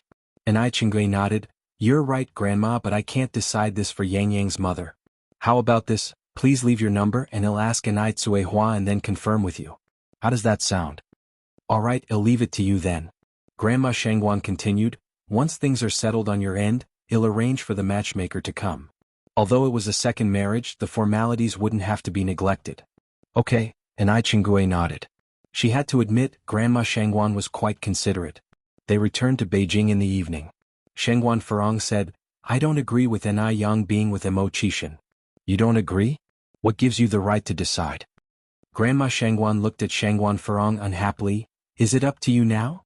Shangguan Dehui's face also didn't look too pleased. Shangguan Furong's performance in the Ai family's house in the morning had made him lose face in front of Ai Tsuehua. Fortunately, Mo Kishin was magnanimous and didn't pay her any mind. Mom? I'm doing this for the sake of the Shangguan family. Shangguan Farong continued, you allowed my brother to be with Daya, that's fine. But now you're letting Daya's daughter be with Mo Kishin. Isn't this a disgrace to our family? Auntie Zhao has said all those things about Mo Kishin in front of us and it's not like you weren't aware. Why should we take someone that Zhao Jingrong doesn't want for the Shangguan family? Even if Grandma Shangguan could ignore the shame, she still had to save face. Ai Yang's surname is Ai, not Shangguan. Shangguan Dehui spoke out coldly. Are you insisting on meddling in other people's affairs? Shangguan Farong turned to look at Shangguan Dehui, shocked. Daya is about to marry you. Isn't Ai Yang supposed to change her surname? Do you mean to let the Shangguan family support them while they keep the Ai surname? This is unacceptable. I disagree. If someone marries into the family, they follow the family. Now that Ai Tsuehua is about to marry into the Shangguan family, she would belong to the Shangguan family. As Ai Qihua's daughter, Ai Yang naturally couldn't continue to bear Ai Qihua's surname. If Ai Yang continued to bear the Ai surname, what would this mean?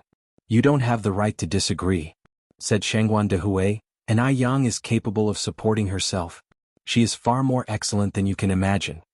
Shangguan Farong huffed. Isn't she just a noodle vendor? What's so great about that? Brother, you're just a typical case of a man forgetting his sister after getting a wife. I share a blood connection with you, yet now you're willing to turn against me for a stranger? I only have your best interests at heart. Daya is nothing but a seductress. She doesn't deserve to set foot in our home. Here, Shengguan Furong paused before continuing, I'm laying down the rules today, either you break up with Daya, or Anai Yang ends things with Mo Qishan. Otherwise, Daya won't be allowed into the Shengguan family's house. Also, Anai Yang must change her surname. She doesn't have the right to bear the Anai surname any longer. Shut up. Overwhelmed, Shengguan Dehui finally gave her a slap. After that slap, the car fell silent. Shengguan Furong covered her face, looking at Shengguan Dehui incredulously. You hit me? You actually hit me?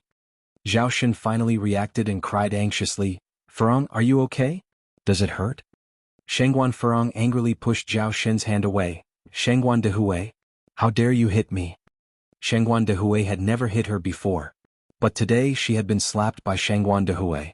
In front of everyone. Even teenagers like Shengguan Su and Shengguan Shi were present. And also Su Lian, who had always been at odds with her. How was she supposed to carry herself now? Was this how Shengguan Dehui was going to treat her? Well slapped. Grandma Shengguan spoke coldly, if you weren't slapped, you would never understand your place. You may arrogantly throw your weight around in the Zhao family, where people accommodate your behavior, but not in the Shengguan family. If you find any errors, ads pop up, ads redirect, broken links, non-standard content, etc. Please let us know reports so we can fix it as soon as possible. Chapter 648. When did you become so close with her? _1 Shengguan Furong was so angry that her whole body was trembling, her left cheek covered by her hand, tears falling like cut strings of pearls. Shengguan Dehui had hit her, and it was bad enough that the elder Mrs. Shengguan hadn't defended her, but even worse, she had poured oil on the flames, blaming Shengguan Furong instead. In her mind, she was only doing all of this for the good of the Shengguan family. Would she ever even say a word if she didn't carry the Shengguan name? Now she has become the villain. Do you think I wanted to meddle in everything? Everything I've done for the Shengguan family. Matriarch Shengguan cast a glance at Shengguan Furong. I will tell you once again, the affairs of the Shengguan family do not need your intervention. What was supposed to have been a happy occasion was wrecked into a complete mess by Shengguan Furong. The atmosphere inside the carriage was heavy with tension. Once they stepped out of the carriage, Shengguan Shi set out to comfort Shengguan Furong. Aunt, don't be angry, my father was too impulsive today, he didn't mean to hurt you. Actually, it was the first time Shengguan Shi had ever seen Shengguan Dehui explode with such anger. The Shengguan Dehui in his memories has always been gentle and cultured. He had never even erupted in anger in front of others. That moment had startled even Shengguan Shi. Truly, a beautiful face brings disaster, said Shengguan Furong. For this, I don't blame your father. Blame should fall on Daya. If not for her, your father would have never treated me like this. Source, web novel.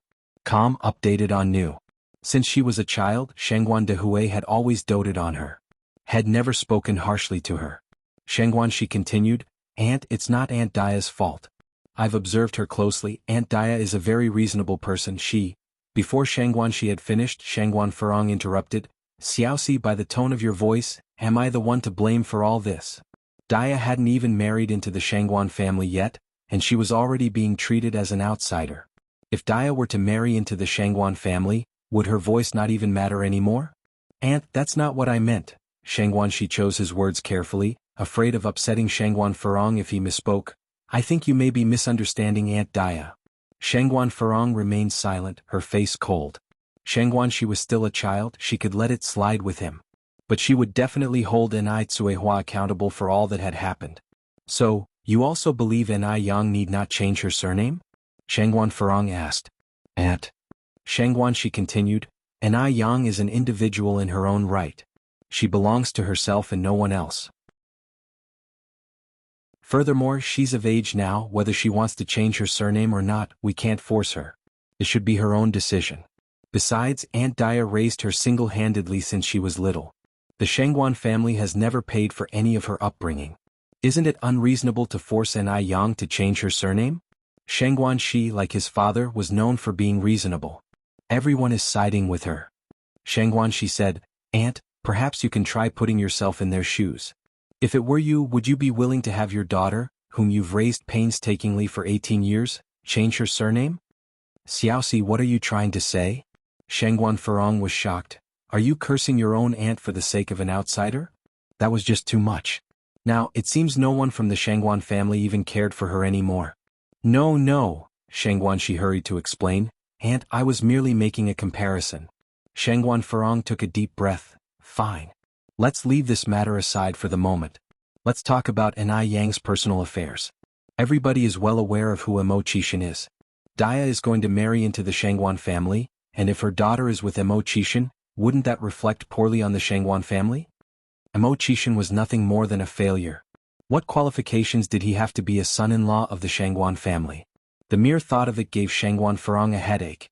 Shangguanxi said, Aunt, I believe we don't need to meddle in this affair, do we? After all, it's Anai Yang's personal business. Freedom of love is granted in today's society. She can be with whoever she likes. Everyone ought to mind their own business. Meddling too much would only lead to unnecessary troubles. Shangguan Furong was seething with anger. No one understood her. They made her feel as if she was a nosy person. But it is our family's reputation at stake. Shangguanxi didn't know how to comfort Shangguan Furong anymore. Her thoughts were too extreme. Aunt, Shangguanxi tried to soften his voice. I think Emo Qishan isn't as bad as people say. Think about it, if he were truly useless, would he behave so gracefully? I think there is a misunderstanding about him in the outside world. If you find any errors, ads pop up, ads redirect, broken links, non-standard content, etc., please let us know reports so we can fix it as soon as possible. Chapter 649. When did you become so close with her? _2. If Emo Qishan is really a waste, then there wouldn't be any normal people in the world. Shangguan Furong felt that she couldn't communicate with Shangguanxi anymore. She snorted coldly.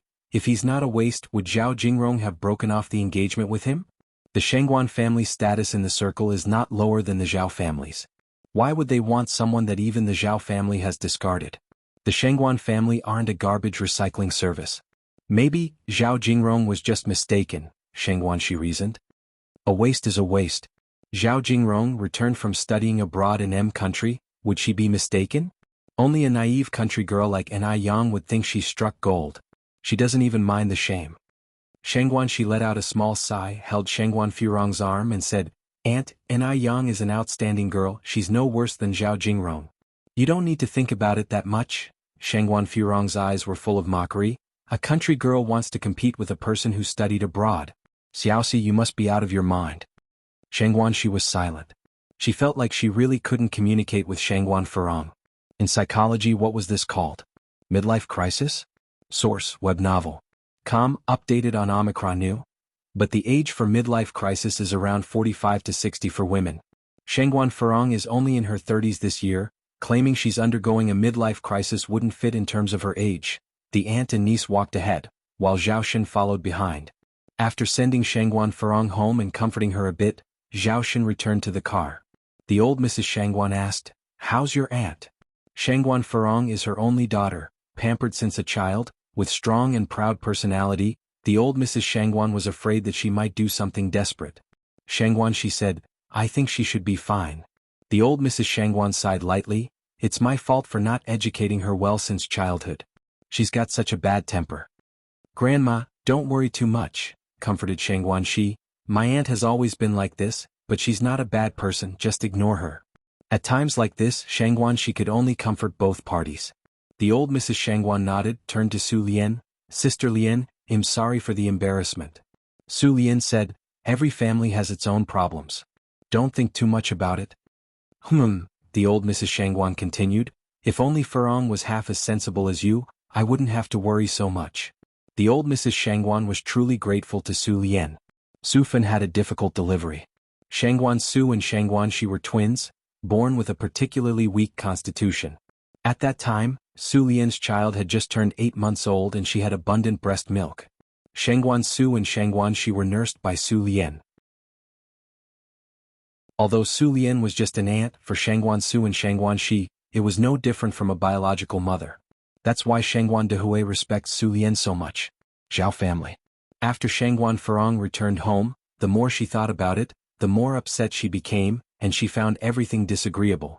Zhao Xun was standing nervously to one side, afraid of being implicated. Seeing that her daughter-in-law was in a bad mood, Mrs. Zhao carefully brought over a plate of cut fruits. "Furong, these fruits were just delivered by Uncle Lin today, they're fresh and sweet. Eating more can also help dispel your body heat." At those words, Shangguan Furong became even angrier. "Mom, what are you implying? Do I look angry to you? Are you here to laugh at me because my brother hit me?" She was bullied by both her parental and marital families. How unlucky could she be? Mrs. Zhao explained, "Furong, you're misunderstanding. I didn't mean it that way, I just thought that you—" Shangguan Furong turned to look at Mrs. Zhao and interrupted her. "Then what did you mean? I think you did it on purpose." "Furong, don't be angry. It's all my fault. If you don't want to eat, I'll take the fruit away." Mrs. Zhao reached out to take the fruit plate. The daughter-in-law was so bad-tempered. Mrs. Zhao had no choice but to endure. After all, she was getting old, and even if she was wronged, she wouldn't be wronged for too many days.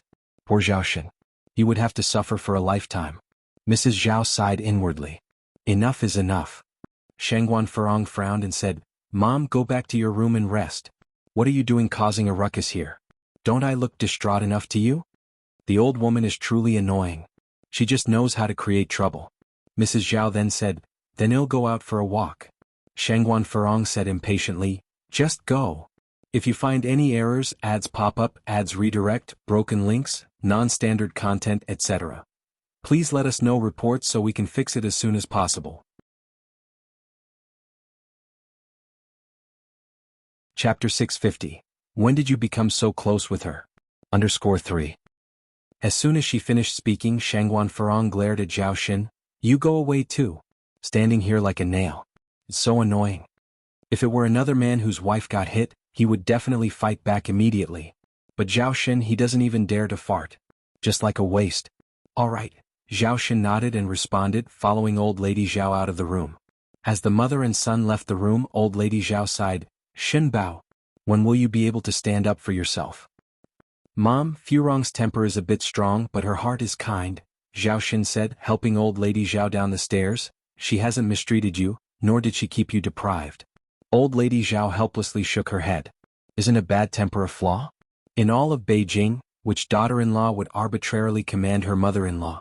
Old Lady Zhao has worked all her life for the Zhao family, only to have to rely on others in the end, and put up with Shangguan Furong's changing moods every day. What sort of deal is that? From the dark, a shadow hid behind the green plants, quietly listening to the mother and son's conversation. Source: web novel. Com updated on Omicron. Old Lady Zhao continued, "Xun Bao, isn't equality between men and women being emphasized now? When can our family have this equality?" "Mom, let it go," Zhao Xun said. "It's fine as it is. Why stir up trouble in the family?" Old Lady Zhao sighed, "Xun Bao, I ache for you. The most important thing between husband and wife is respect. Where else would a husband get punished and slapped by his wife at the drop of a hat? Think about it, hasn't Shangguan Furong bullied you enough? I think you should learn from De Hui. If that doesn't work, seize power with force." She didn't expect Shangguan Furong to be virtuous. She only wished Shangguan Furong could temper her strong nature, have Zhao Xun suffer less and make their home feel more like a home. Zhao Xun replied, "Mom, I know you care about me. But Furong is just like that, even her own mother can't do anything about her. What can I do? It doesn't matter. That's how I've been living my life anyway." Zhao Xun once complained to Old Lady Shangguan. Old Lady Shangguan reprimanded Shangguan Furong, but in the end, it was useless and even led Shangguan Furong to become more unruly. After that, Zhao Xun didn't dare to complain easily anymore. Old Lady Zhao waved her hand, "Forget it, I also didn't have hope that you could actually resist." As mother and son moved further away, the dim street light cast long shadows of the two, and a dark green leaf fell on the ground. Shangguan Furong sat on the sofa, watching her own face in the mirror.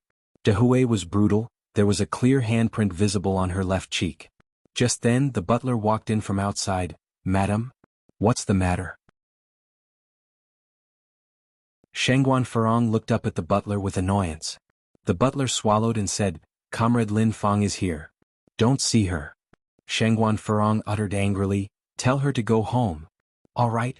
The butler nodded, turned around and walked towards the door.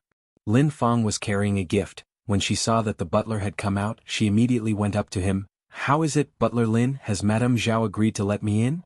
The butler shook his head and regretfully said, Madame isn't in a good mood today, you should come back another day. All right then. Since Shangguan Farong would not see her, she had to leave. As she turned to walk away, Lin Fang turned around and asked, Butler Lin, we both have the surname Lin, maybe 100 years ago we were from the same family. You know why I came today, do you have any news on this? Butler Lin looked back at the room, then to the outside and in a lowered voice said, Comrade Lin Fang, I suggest you give up on the Shangguan family. I heard from Madam that the Shangguan family has found an old flame, they have met and are now discussing the wedding date. Lin Fang's heart skipped a beat, she was extremely distressed.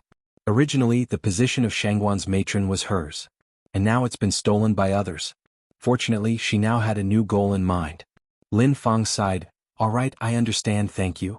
You're welcome. After learning this news, Lin Fang with her gifts made her way back. The Enai family. After the Shangguan family left, Enai Qinggui helped Enai Tsuehua tidy up the dishes in the kitchen. Enai Qinggui said, Yang Yang's mother, I think Dehui Shangguan's family is quite nice. The old lady is kind and her children are obedient. When do you plan to settle things with him? If you find any errors, ads pop up, ads redirect, broken links, non-standard content, etc. Please let us know reports so we can fix it as soon as possible.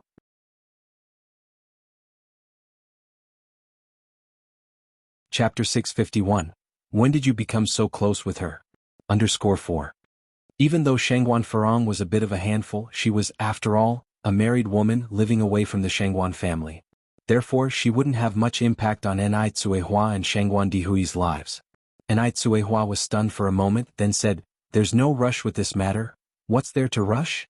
You two are nearly 40 and 50 years old respectively. Enai Tsuehua continued, We are both remarrying and we want the wedding to be simple. All we need to do is get a certificate from the Civil Affairs Bureau. There's nothing much to prepare for. She had everything she wanted and was already very content. How could that be acceptable? When we got married back then, all we needed was a red cloth and a red gown. But times have changed. Now the wealthy are getting married in wedding dresses, looking stunning. Yang Yang's mom, now that you have the means, you definitely should wear a wedding dress at least once. Wedding dresses were not yet popular in the countryside of the 1980s. But in the city, everyone was wearing them. Wedding dresses had become a popular trend. Enai Tsuehua laughed and said, They are for the younger ones. I'm not so young anymore. Enai Qinggui replied, What does it have to do with age? If you have the means, why not wear it? If you don't wear one now, you will surely regret it later when you are older. He then added, Yang Yang's mom, seriously, when exactly are you and Shangguan planning on holding the wedding? Madame Shangguan is waiting for a response. Enai Tsuehua considered for a moment, then said, Perhaps we'll hold it in early spring after the Chinese New Year. At this time of the year, Enai Yang was quite busy. Little Enai Yun was still small, and Enai Tsuehua wanted to spend more time with Shangguan Dehui before the wedding. Having experienced a failed marriage once, Enai Tsuehua was somewhat fearful of the term marriage. Source: web novel. Updated on Omicron New. Hearing this, Enai Qinggui was relieved. Actually, the people of Shangguan family, including Shangguan Dihui's sister-in-law Su Lian, are all very nice. It's just that Shangguan Farong is a bit off. You know the old saying, eldest sister-in-law is just like a mother-in-law, youngest sister-in-law is like a noisy gong. Be careful with her when you live with Shangguan Dehui. Eldest sister-in-law is just like a mother-in-law, youngest sister-in-law is like a noisy gong. This is a folk proverb. It means that the eldest sister-in-law tends to meddle in her husband's family affairs, while the youngest sister-in-law is prone to making trouble. Clearly Shangguan Farong was no good at all. Enai Tsuehua chuckled. I won't be living with her anyway, so what's there to worry about? Enai Qinggui said, The fear is that she will be nosy and stir up trouble. It doesn't hurt to be cautious. You wouldn't want to regret it later if you end up being taken advantage of. Enai Tsuehua nodded. Enai Qinggui continued, Your future mother-in-law is indeed a good person. She told me today that she agrees to let Shangguan Dehui live with you after the wedding. It was rare for a mother-in-law to agree to let her son live in her daughter-in-law's house. This arrangement was hardly different from having a stay-at-home son-in-law. Really? Enai Tsuehua was somewhat surprised. She was actually quite fearful of living in a large mansion of a wealthy family. Absolutely. Enai Qinggui replied, Madame Shangguan told me herself. But there is one condition. She hopes you two can visit her once a week. Enai Tsuehua nodded. That would only be right. After hearing this, Enai Tsuehua felt much more relieved. As the night deepened, Enai Yang saw Emo Chishan off at the edge of the village. The nights in October were rather crisp. The moonlight cast a silvery sheen on everything. By the time they arrived at the outskirts of the village, the car hadn't arrived yet. Emo Chishan held Enai Yang's hand. Yang? Enai Yang looked up at him, her long lashes casting dense shadows on her eyelids. Emo Chishan continued, when are your mom and Uncle Shangguan planning on holding their wedding? Enai Yang was taken aback. She didn't expect Emo Chishan to ask this question. She thought that Emo Chishan would have some reservations about the Shangguan family to some extent. During dinner, although Shangguan Farong didn't openly ridicule Emo Chishan anymore, she didn't show him a friendly face either. I'm asking you a question. Emo Chishan pinched her face a bit. Enai Yang replied, older brother Emo, aren't you even a little bothered by Aunt Furong's attitude? Why would I care about what she does? Emo Chishan replied, she is her and Uncle Shangguan is Uncle Shangguan.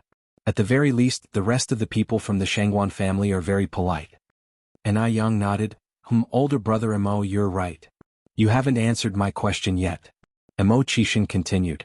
Enai Yang gave a slight smile, I'm not sure about that either. I don't know what my mom and Uncle Shangguan have planned. She had no objections no matter when the wedding was held. If you find any errors, ads pop up, ads redirect, broken links, non-standard content, etc. Please let us know reports so we can fix it as soon as possible. Chapter 652. When did you become so close with her? _5. Emo Chishan looked up at the bright moon and said, I hope they can get married soon. Ichem? What? Enai Yang was somewhat puzzled. Because then we can be together sooner. Emo Chishan lowered his head and unexpectedly kissed her red lips.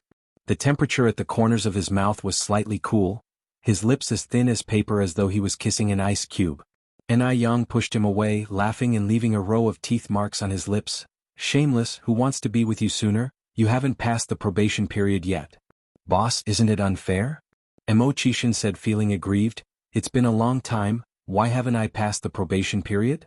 Enai Yang quirked an eyebrow. You dare to question the words of your superior? I dare not, I dare not. Emo Chishan surrendered. Whatever you say is right, boss. Enai Yang laughed lightly, nodding and said, that sounds more like it. All thanks to you, boss. Enai Yang smiled faintly, her lips curling in a shallow dimple. The moonlight shone a layer of soft glow on her body. The gentle breeze blew her long hair, and she seemed like an immortal who had descended from the moon. One couldn't help but want to kiss her. Emo Chishan stepped forward, extended a finger to gently lift her chin. His lips parted slightly. Boss, shouldn't you reward me since I am such an obedient person? His nose was only 0.1 millimeters from hers. Source, web novel. Updated on N0 New. The cold moonlight penetrated from the side, illuminating both of them, and for a moment, time seemed to stand still. He is such a great charmer. Enai Yang looked at him quietly. Even for someone like her who had returned from the future, she found it difficult to resist Emo Chishan's sweet words. Such beauty is fatal to man. Their thin lips drew closer, their noses touching. Just at that moment, a harsh white light shone from a distance, followed by the sound of a car engine. Enai Yang quickly pushed Emo Chishan away, tidied up her hair, and behaved as if nothing had happened. Emo Chishan, caught off guard, nearly stumbled. Looking at the origin of the white light, his face turned as black as coal. The car was getting closer and closer. Wu Daming, who was in the driver's seat, got quite a scare seeing Emo Chishan in such a state. Oh shit. How terrifying. Who had the guts to upset Emo Chishan? Was it Enai Yang? Did they have a falling out? Looking at Enai Yang, she seemed just as usual. What on earth is going on? Wu Daming parked the car and got out with a goofy grin on his face. Good evening to brother six and sister-in-law. Good evening. Enai Yang's tone was indifferent. Emo Chishan's entire face screamed unhappiness. He had learnt about the French kiss from a book yesterday, but hadn't had the opportunity to put it into practice. Finally, when there was a perfect chance. Six brother, what's wrong? When Wu Daming walked up to Emo Chishan, he asked, Are you feeling unwell? Emo Chishan forced a smile. I'm fine, I'm very well. Wu Daming scratched his head innocently. Oh, it's good if you're fine, brother six. Let's go back then. Okay. Emo Chishan nodded. He'll go back first then see you big brother Emo? And I Yang waved at Emo Chishin. Emo Chishin then said, light the way for your sister-in-law with the headlights. Okay. Wu Daming nodded, ran to the car, switched on the headlights, illuminating the road in front of him as bright as day. Watching Ni Yang's figure disappear by the roadside, Emo Chishin then got in the car. He took out a cigarette from his pocket, held it between his thin lips and said, Daming. Wu Daming responded and turned his head. What's up, brother six? Emo Chishin continued, there have been a few minor issues with the engineering department in F continent. You will go on my behalf to take a look. Along the way take charge of supervising the work. In 2 months I will arrange for someone suitable to take over your job. F continent? Upon hearing this word, Wu Daming's brows furrowed deeply. The sun in F continent is scorching, the weather hot and conditions harsh. Spending a day there would peel off a layer of skin. If he stays for 2 months, he would be so sunburnt that even his mother won't recognize him when he returns. He hasn't even gotten married yet. Wu Daming was almost in tears. Six brother, what did I do wrong? Emo Chishin took a drag from his cigarette. You didn't do anything wrong. You are just too outstanding, too excellent. What? Wu Daming was stunned. Was Emo Chishin praising him? There's no one else but you who can handle this job around me. If you find any errors, ads pop up, ads redirect, broken links, non-standard content, etc., please let us know reports so we can fix it as soon as possible. Chapter 653. When did you become so close with her? _6. Really? Truly? Wu Daming asked in surprise. Emo Chishin gave a slight nod. Of course. Six brother, you're the best. Wu Daming said confidently, don't worry, I won't let you down. I believe you. Naive Wu Daming didn't realize he was being schemed by Emo Chishin. He packed up his things the very next day, and happily boarded the plane to the M continent. With time, the business of the Color of Heaven and Earth restaurant kept booming. Due to the expensive dishes, there weren't people waiting in line every day, but it was always full house. Besides, more than 30 of the 50 membership cards had been successfully sold. Now it was the first choice for high-end banquets. Not only did the Color of Heaven restaurant have a good environment and service, but the food was also excellent, far superior to other restaurants. Mr. Wang, this way. Shangguan led a few middle-aged men in suits inside. Among them there were a few foreign men. Welcome, gentlemen. Please come in, the greeter greeted warmly from inside. Source, web novel. Updated on Omicron New. As soon as they stepped inside they were dazzled. Nobody expected the interior decoration of the restaurant to be so stunning. It exuded an ancient charm everywhere. It gave an illusion of stepping back in time. The man referred to as Mr. Wang exclaimed, when did such a restaurant open in Beijing? I had no idea. The foreign men also gasped in astonishment. This restaurant was simply too stunning. This expression arose spontaneously without any embellishment. Shangguan said, given that you're not often in the country, it's normal not to know. Mr. Wang turned to Shangguan asking, who's the owner of this restaurant? Someone capable of opening this kind of restaurant in Beijing must be an influential figure. It seems there is going to be a shift in power in Beijing. Who exactly was this rising star? Shangguan shook his head. I'm not quite sure. Mr. Wang was amazed. Is there something you don't know? As the head of the party, if a restaurant loan application is made, it has to be reviewed by Shangguan. Could it be that this rising star didn't apply for a loan at all?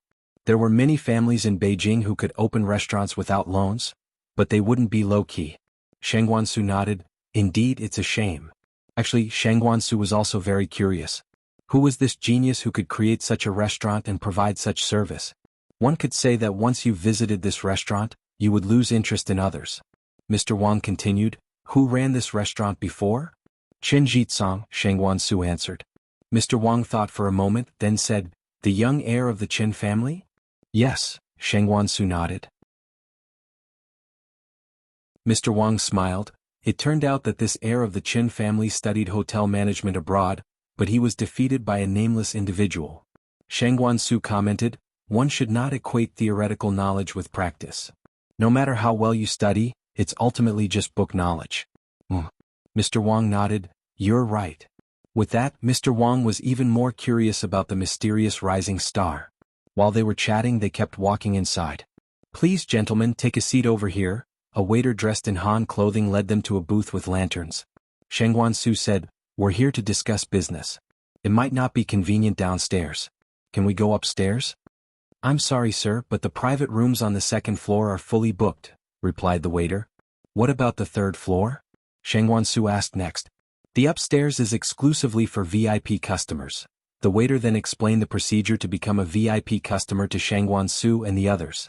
This was Xianxia's second visit to the restaurant, and it was the first time he had heard about the VIP system. This VIP system sounded quite fresh, but the membership fees were relatively high. A card cost more than 800 yuan, and there was a minimum spending requirement each month. Mr. Wang nodded. This owner is interesting. After obtaining a membership, Xianxia and his party proceeded to the third floor. The third floor was like a hidden paradise, presenting a visual feast. Mr. Wang commented, the over 800 yuan is worth it. Waiter, please sign me up for a membership card. If you find any errors, ads pop up, ads redirect, broken links, non-standard content, etc., please let us know reports so we can fix it as soon as possible. Chapter 654. When did you become so close with her? _7 In just a short time, 2 membership cards were successfully sold. When the ordered dishes were served, everyone was too preoccupied with eating to even discuss business matters. Because the taste was simply too incredible. Furthermore, the dishes were a feast for the eyes, nose and tongue. Mr. Wang remarked, the food I had at the state banquet in Q country doesn't even compare to this. Initially, they thought that this restaurant with its great service and beautiful decor would probably only have mediocre food. To their surprise, the dishes were astonishingly delicious. Even a simple dish like vegetable tofu soup had a unique taste. The flavors lingered on their tongues. The foreign guests almost wished they could swallow their tongues along with the food. After the meal, there were exquisite desserts. Normally, men did not care much for desserts. However, today a small piece of tiramisu had them bending over backward. It was simply too delicious, wasn't it? The group had arrived at 11 in the morning. After dining and discussing business, they didn't leave until 4 in the afternoon. Source: web novel. Com, updated on Omicron New 0. Omicron, Mr. Wang, well, consider the cooperation matter settled then. Yes. Mr. Wang handshake with Xianxia. They continued their conversation as they headed downstairs. While descending the stairs, Xianxia suddenly spotted a familiar figure. Brother? Anai Yang approached to greet him. Since the relationship between Shangguan Dehui and Anai Tsuehua had been confirmed, Anai Yang had also started calling him brother. Seeing Xianxia here, of course she would take the initiative to say hello. Yang. Xianxia nodded, turned to Mr. Wang and introduced, this is my sister Anai Yang. Yang, this is Mr. Wang. Nice to meet you, Mr. Wang. In the catering business, etiquette is paramount, so Anai Yang extended her right hand first. Hello. Mr. Wang looked at Xianxia in surprise. I didn't expect you to have such a beautiful sister. Mr. Wang knew that Xianxia had a twin sister named Xianxi, whom he had met before. Although Xianxi was also pretty, she was not as stunning as the girl in front of him now. Since Anai Yang's surname was Anai, she certainly wasn't his biological sister. Xianxia modestly replied, Mr. Wang, you flatter her. Anai Yang added, brother, I have some things to do, so I won't disturb you. All right. Xianxia nodded. Anai Yang politely nodded to the group and continued to the third floor. The third floor was designated for VIP customers. Could it be that Anai Yang was also a VIP customer here? Xianxia contemplated. Anai Yang ran 4 milk tea shops and noodle restaurants, totaling 8 stores, and their monthly profits were unimaginable. Being a VIP client of this restaurant was perfectly normal. Actually, Anai Yang was here to check the accounts. The office was conveniently located at the far end of the third floor. Mr. Wang was a highly influential person in their circle. The people accompanying him today were also not ordinary. After their glowing recommendations, the restaurant became quickly popular in their circle. The remaining membership cards were all sold within a day, and the second-floor private rooms even had to be booked 2 days in advance. In a short time, the restaurant made quite a stir in the industry. Many people were itching to try, wishing to emulate their success. Since she injured her face, Xianxia had not left the house for 3 days. Only after the marks on her face had completely disappeared, she arranged to meet Jia Xinzhen and other wealthy housewives for a game of mahjong and afternoon tea. Just as Xianxia left in her carriage, Lin Feng arrived. It was the butler who received Lin Feng as usual. Comrade Lin Fong, your timing is quite unlucky. The lady of the house just left, he said. Lin Fong replied, regret written all over her face. Ah? Really? When will Mrs. Zhao be back? The butler shook his head. I'm not entirely sure. Who is it? Madame Zhao emerged from inside the house. The butler answered, Madam, this is the lady of the house's friend, Comrade Lin Fong. Lin Fong said with a smile, Hello, madam. Oh, Xiaolin. Do come in and have a seat. Madame Zhao invited Lin Fong inside warmly. All right, Lin Fong nodded, following Madame Zhao into the house. The butler was puzzled. Since when did Lin Fong and Madame Zhao become so familiar? Meanwhile, Shangguan Furong was busy playing mahjong with a few wealthy ladies. She had lost several rounds consecutively. On top of that, one was boasting about her newly purchased anti-aging cream with skin-rejuvenating properties, and another was showing off her new acquisitions. Shangguan Furong was so irritated that she nearly overturned the mahjong table.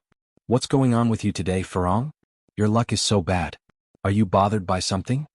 Jia Jinjin asked. Shangguan Furong drew a mahjong tile.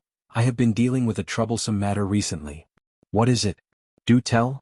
Jia Jinjin was extremely curious. It was well known that Shangguan Furong held a high status in her home. Neither her mother-in-law at the top nor her husband at the bottom dared to upset her. And now she was having troubles? It was unheard of. Just unbelievable. East wind. Another wealthy lady tossed a mahjong tile into the river and added, Exactly, do tell us. Perhaps we might be able to help. These people, they're not really interested in helping her. All they're waiting for is a good laugh. Shangguan Furong calmly eyed each person and continued, Actually, it's not my problem. This issue involves my friend's daughter. She's quite rebellious. At the tender age of 18 or 19, she's already dating and looking to settle down.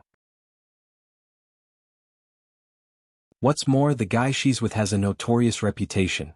Shangguan Furong cleverly turned Ni Yang into her friend's daughter.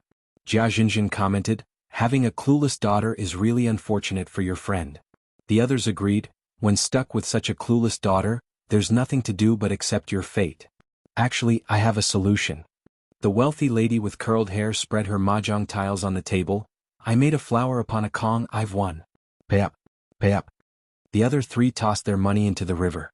Shangguan Furong said, Manlin, you say you have a solution, what is it? The wealthy lady with curled hair continued, Why not introduce her to someone better? With parents' orders and matchmakers' words, she can't possibly refuse, right?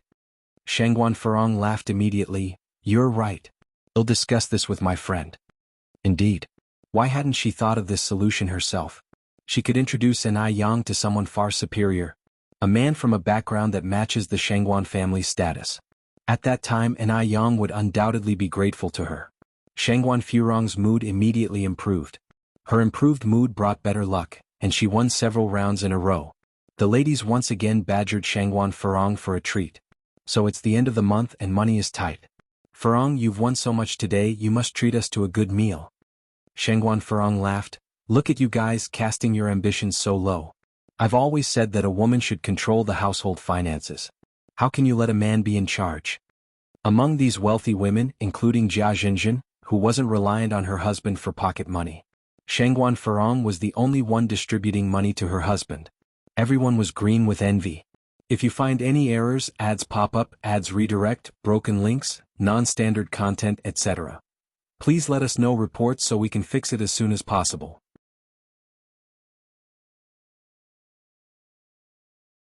Chapter 655. Seeking trouble at your doorstep. Letting off steam. Underscore 1 inch from, oh how we all envy you. You've got such a good life. You can make your husband dance to your tunes. Exactly. Furong, how do you manage to do it? Can you teach the rest of us? In an era where the concept of men being superior to women hasn't faded entirely, how many women could be like Shangguan Furong? The group mumbled in admiration of Shangguan Furong. Shangguan Furong herself enjoyed the envious glances from everyone else and laughed. There's not much to it, really. You all just need to be a bit more dominant, don't be so submissive. What's there to fear about men? Furong, you make it sound so simple. Do you think everyone's husband is like your Zhao Xin? Someone who tolerates all hits and bullying. As for my husband, I just hope he doesn't throw tantrums and cut my pocket money. I would be thankful for that. Shangguan Furong laughingly said, True, my husband Zhao Shen is like a mouse seeing a cat when he sees me. I call him to the east and he wouldn't dream of even looking to the south. Everyone envied Shangguan Farong and eventually, the topic came back to food and they started discussing where to eat. Speaking of which, I heard that there's a unique restaurant in Beijing that serves great food, with enthusiastic service and decoration like the Yaoqi Wonderland, said a lady rich in curls. Really? Jia Jinjin asked. Indeed. A friend of mine told me the desserts there are wonderful. They have mousse cakes and tiramisu and so on. Source, web novel. Updated on N0 New. Omicron, even my husband mentioned it. He went there with a certain Mr. Wang. Oh, and Farong, your nephew Shangguan Su was also there. Shangguan Farong smirked. What's so magical about this restaurant? Is it really that exaggerated? I think it's called Heavenly Fragrance. It's right around Yurdist Road. Shangguan Farong stood up from the chair. All right, let's go to that Heavenly Fragrance place then. Oh, you are saying Heavenly Fragrance? Yes, I have also heard of this restaurant. Jia Jinjin continued, it's terrific. They have this third floor dedicated exclusively for VIP customer service. Only people of status and prestige in Beijing can get in there. I wish I could get a membership card from them. Shangguan Farong laughed. I've never seen such a restaurant in Beijing. Let's check it out and maybe also get a membership card. Jia Jinjin said, but I've heard that the membership cards for Heavenly Fragrance have been sold out. It's impossible to apply now, Shangguan Farong snorted softly. With money, what membership card can't you get? It's just a restaurant, what's the big deal? They left the house and walked towards Heavenly Fragrance together. Heavenly Fragrance is located in the busiest street on Yurdist Road. The signboard carries 4 powerful characters. There were no people waiting outside the door. Shangguan Farong snorted with contempt. Wasn't there supposed to be a queue? It seems deserted. Jia Jinjin laughed. Definitely, the so-called Heavenly Fragrance is nothing special. The other two also looked unimpressed. So this was the much-hyped Heavenly Fragrance. They only realized what a bustling place it was after they stepped through the door of Heavenly Fragrance. In the restaurant there were separate outer and inner halls.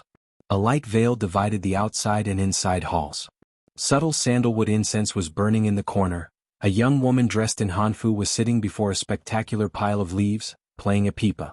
It felt as alluring as a woman hidden behind her pipa. Though the queue was in the outer hall, the serene environment didn't make it seem crowded or noisy. Instead, it was quite charming and made people linger. Oh my gosh, there really is a queue. Jia Jinjin exclaimed. This place is so beautiful. Even the waitstaff's clothes look pretty. Even Shangguan Farong was taken aback by the place. It was indeed different from other restaurants. This way please. Is it a party of 4? A waitress in hanfu approached them. Yes. Shangguan Farong nodded. There are 4 of us. The waitress led them to a table. We'll have to wait a little longer, we are booked on the inside. As soon as they sat down, someone provided them with tea and sunflower seeds. Hey, are these ancient Chinese clothes you're wearing? Jia Jinjin asked. If you find any errors, ads pop up, ads redirect, broken links, non-standard content, etc. Please let us know reports so we can fix it as soon as possible.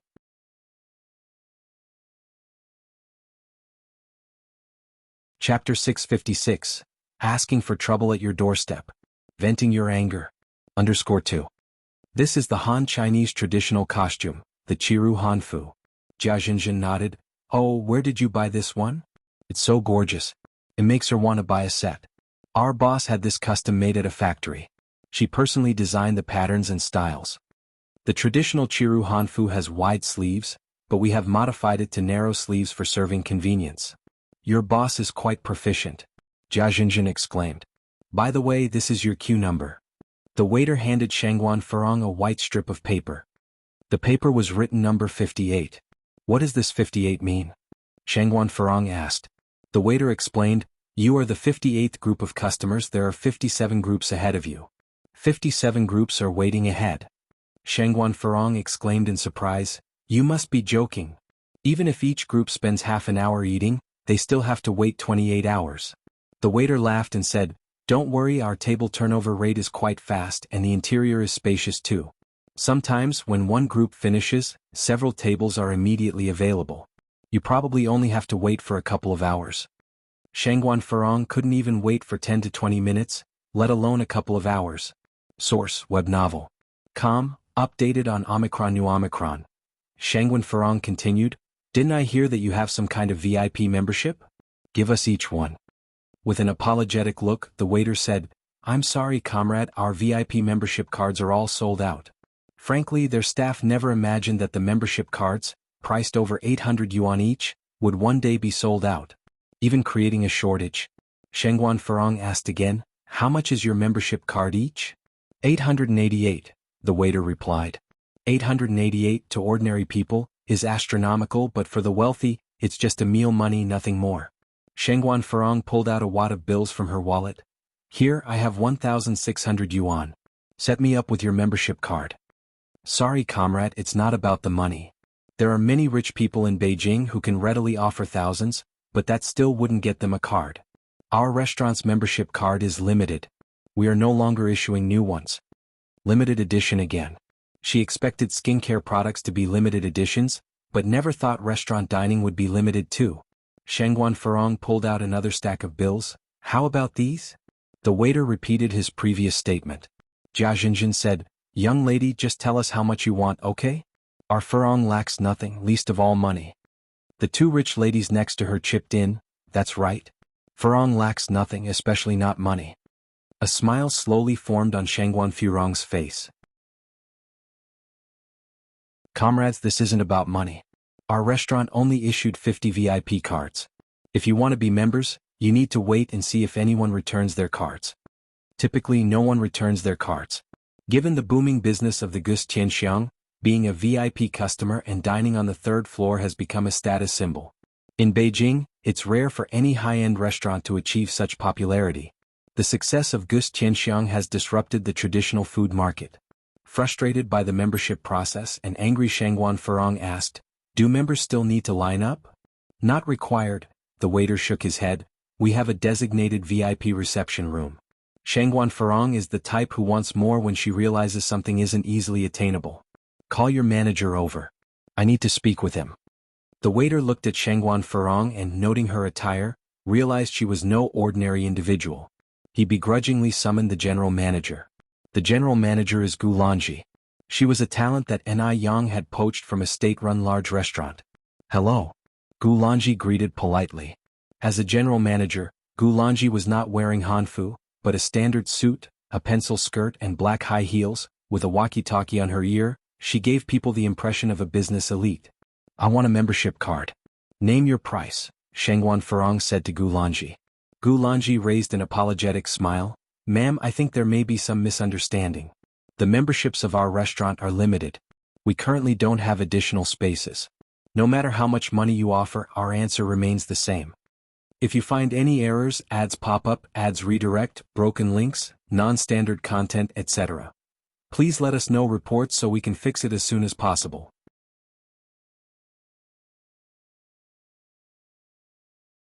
Chapter 657. Looking for trouble at your doorstep. Letting off your steam. _3. Limited edition products, if sold exceptionally, would disrupt the market rules.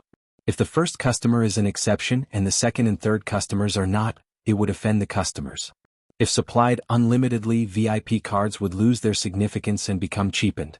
National Beauty treats all its customers the same. I'm so sorry.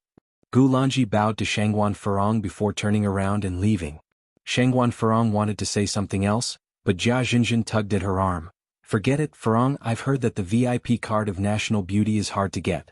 How about we just wait in line for a while? No matter how much Shengguan Furong kicked up a fuss, they wouldn't issue her one. Reluctantly, she sat down. The wealthy woman with curled hair said, Don't worry. My husband has been here with Mr. Wang before. He may be able to borrow a card from a friend. When he gets the card, he'll take you all to the third floor to experience it. Everyone has a sense of curiosity. The VIP lounge on the third floor was touted as something extraordinary, and everyone wanted to experience it. Upon hearing this, Jia Zenshin's eyes lit up. She clung to the rich woman's arm and said, That sounds great, Yun. We're all depending on you. You must keep your word. Don't sneak over there on your own when the time comes. Zhao Yun laughed. No problem, it's a piece of cake for me. Source, web novel. Com, updated on Omicron New Zero. Upon hearing this, Shengguan Furong felt even more distressed. She was supposed to be the one everyone was fawning over, so how did it become Zhao Yun all of a sudden? No, this can't be. She must also get a VIP card. Only then she could regain her status. After all, Zhao Yun was only borrowing from someone else. National Beauty had indeed a quick turnover rate, so they only waited for about an hour and a half before a table became available. The 4 wealthy women ordered 8 dishes, 3 desserts, and also ordered a strawberry milk tea. These wealthy women were used to eating exotic dishes, but this time they were conquered by some seemingly ordinary food. Having the chance to eat such delicious food, let alone waiting in line for an hour and a half, they wouldn't mind waiting 10 hours. After leaving National Beauty, Shangguan Furong returned to Zhao family's residence. Lin Fang was sitting properly in the living room. Seeing Shangguan Furong enter, she immediately stood up and said with a smile on her face, "Mrs. Zhao, you're back." "Lin Fang? How come you're here?" After all, Lin Fang was once going to be her sister-in-law, so Shangguan Furong had a reasonably good impression of her. Lin Fang smiled, "Mrs. Zhao, I am here about that matter as usual." Of course, Shangguan Furong knew what that matter referred to. "Lin Fang, my brother has already found a suitable partner. You can stop thinking about that matter." Although she did not like Enai Tsuehua at all, she would not show any dislike in front of outsiders. Lin Fang looked disappointed and sighed, "It seems that I am not destined to be with Mr. Shangguan. Mrs. Zhao, thank you for your consideration during this time. By the way, this is a token of my gratitude. Please accept it." As she finished speaking, Lin Fang put the gift box she was holding on the coffee table. The gift box was light green, very high-end and classy. Shangguan Furong instantly recognized it as the new Ice Skin Jade Complexion product. Although it's not the Supreme Edition, it was still a limited edition. "Take it back. I really can't accept such a gift." Even though Shangguan Furong really wanted the limited edition product, she also deeply understood the principle of no reward without merit. "Mrs. Zhao, I've been working with you for a long time and I think you're a very nice person. I feel a connection with you. I want to give you the Ice Skin Jade Complexion not for any other reason, just to make friends with you." After a pause, Lin Fang added, "Mrs. Zhao, you were born noble, and there's a natural grace about your every movement. Being your friend would be my good fortune.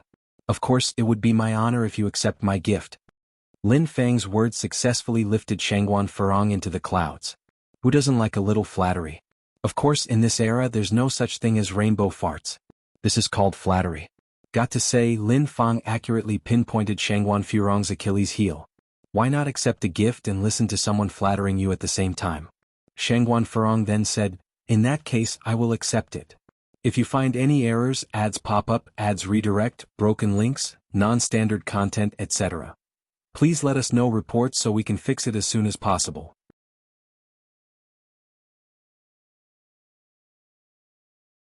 Chapter 658, Inviting Trouble. Venting for you. _4.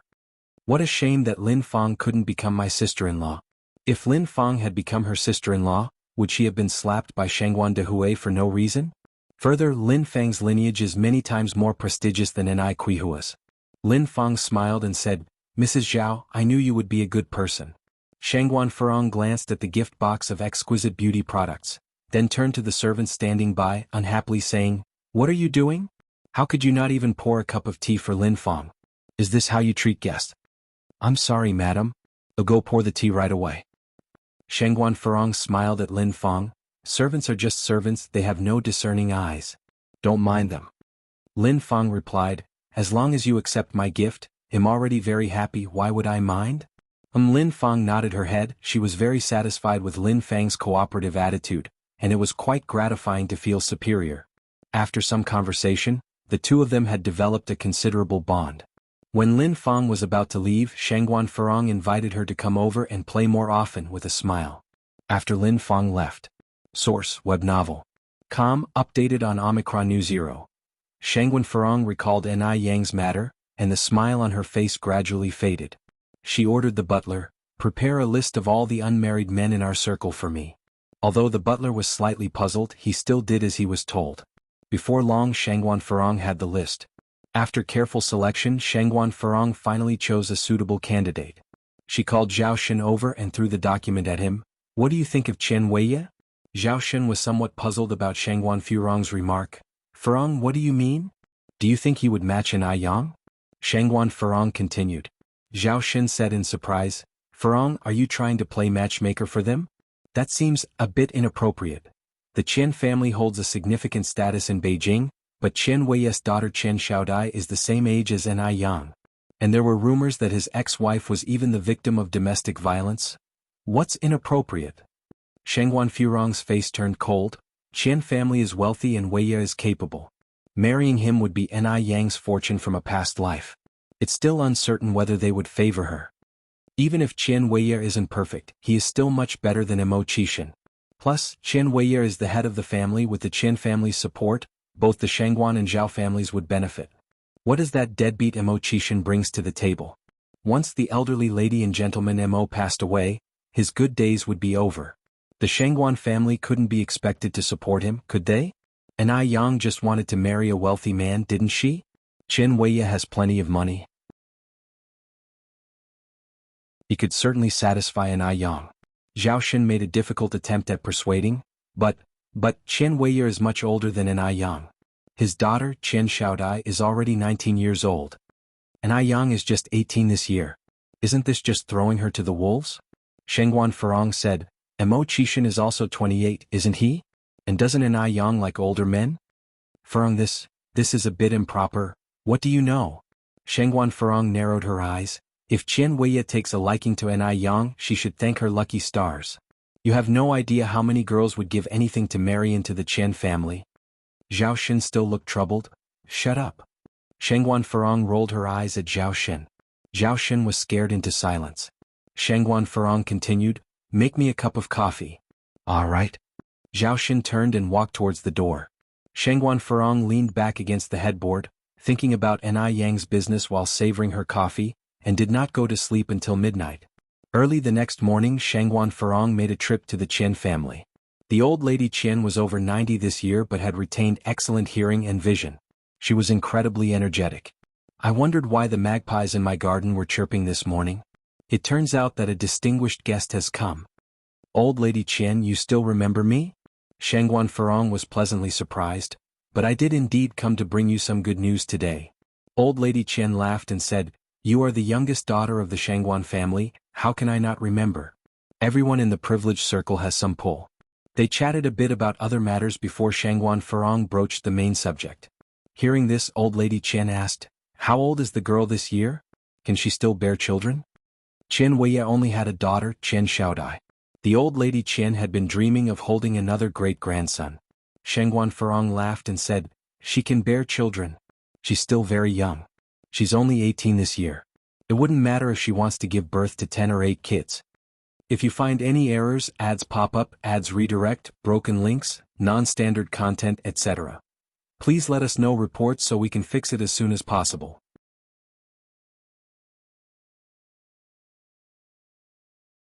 Chapter 659, Seeking Trouble at Your Door. Venting Your Frustration. _5. Oh, really? There was a glint in old lady Qian's eyes, which weren't cloudy like one might expect.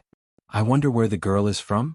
Shengguan Furong sighed softly, to tell you something that may make you laugh, my brother has found someone recently. Shengguan Furong briefly introduced Ni Yang's circumstances to old lady Qian.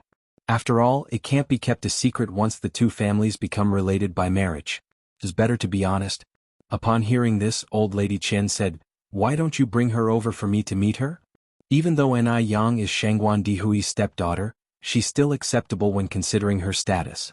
After all, Qian Weiya isn't young anymore. Shangguan Furong then asked, when would you be available? Old lady Qian laughed, I'm an old woman with nothing to do all day, I'm free anytime. Perfect, then let's leave it at that. Good. Old lady Qian nodded. Shangguan Furong left the Qian family's house with a cheerful smile on her face. After leaving the Qian's home, Shangguan Furong decided to lower her status and dropped by the Ni family's house. When she arrived, Ni Yang wasn't home. Source, web novel. Com, updated on Omicron New. Seeing Shangguan Furong, Ni Tsuehua received her warmly. This visitor was, after all, Shangguan Dihui's sister. Furong, come and sit over here. Shangguan Furong stood there, no need to be so formal, I only have a few words to say and then I'll leave. Go ahead. Shangguan Furong continued, around 10 o'clock tomorrow morning, ask Ni Yang to come to my house to see me. Ni Tsuehua frowned slightly, what do you need to see Yang for? Shangguan Furong initially wanted to lose her temper. Who was this rural woman to question her? It was already a favor to Enai Tsuehua that she had come here to the countryside. But in the blink of an eye, Shangguan Furong changed her expression and laughed. Sister Dia, look at your questioning, Im Yang Yang's aunt aren't I? What could I possibly do to harm her? She couldn't fall out with Enai Tsuehua before the matter was settled. Enai Tsuehua said, if you don't state what it's about, how can I tell Yang Yang? She always felt that Shangguan Furong had no good intentions. This future little aunt didn't seem like an easy person to deal with. Shangguan Furong's eyes shifted. She then said, it's like this, Sister Dia. The mother of a friend of mine has recently been unwell. Yang Yang is a doctor, right? So I was going to have her come to look at the old woman. Is that so? Enai Tsuehua asked. Of course. Shangguan Furong laughed. You're not suggesting that I would sell Yang Yang, are you? After Enai Yang returned home, Enai Tsuehua told her all about it. Yang Yang, I always feel like Shangguan Furong was acting a bit strange today. Maybe you should not go. Enai Yang smiled faintly. An army's approach can be deflected, just as the flow of water can be diverted. Some matters can't be avoided. And I would like to see what kind of medicine Shangguan Furong has in her gourd. Just be careful then. Hum. Enai Yang nodded. At 10 o'clock the next morning, Enai Yang went to her appointment on time. The Zhao family's house wasn't hard to find. Enai Yang rode her bicycle there. When she arrived, Shangguan Furong was already at the door waiting for her. Seeing Enai Yang, Shangguan Furong had a mocking look on her face. Poor people are always poor. She even arrived on a bicycle. Isn't she ashamed? Don't you usually love wearing cheongsams? Why didn't you wear one today? Enai Yang was dressed in a very ordinary outfit of jeans and a t-shirt that day. Cheongsams are so pretty. They even highlight the figure. The Qian family are wealthy and esteemed. Enai Yang was dressed so plainly. What if the Qians don't take to her?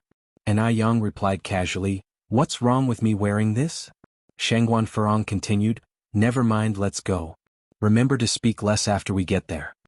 Enai Yang looked good no matter what she wore, so Shangguan Furong didn't bother telling her to change. The two got into the car and shortly after they arrived at the Qian family's house. The Qian family's house was situated in a rich community, and the villa was even more luxurious than those of the Zhao and Shangguan families. As Shangguan Furong walked, she watched Enai Yang's expression. She was hoping that Enai Yang would be amazed by such a luxurious building. Only by fascinating Enai Yang could Shangguan Furong get the upper hand. However, Enai Yang remained serene, her clear face held no expression at all. What an actress. Shangguan Furong had a mocking look on her face. Enai Yang must have screamed internally several times already, hadn't she? A vain girl like her, doesn't she just love money? If you find any errors, ads pop up, ads redirect, broken links, non-standard content, etc. Please let us know reports so we can fix it as soon as possible.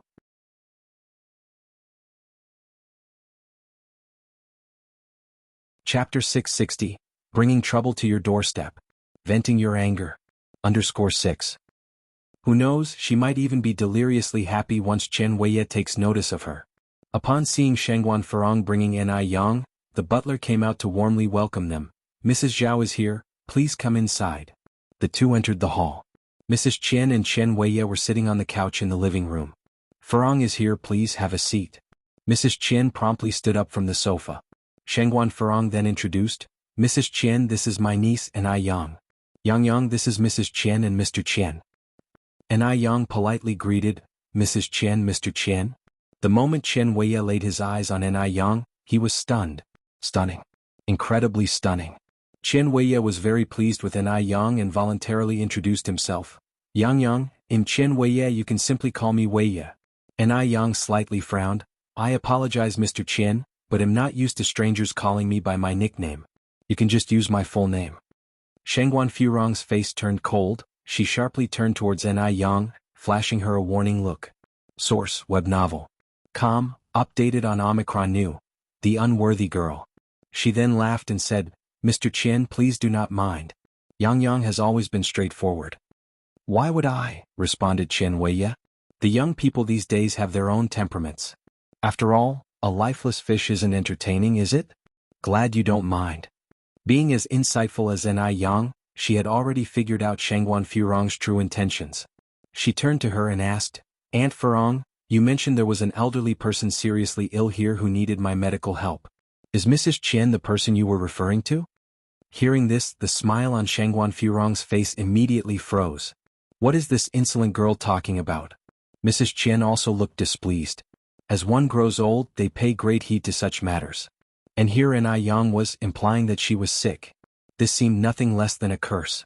An Yang continued, Aunt Furong, didn't you tell me Mrs. Qian was seriously ill and bedridden? How come you're speechless now?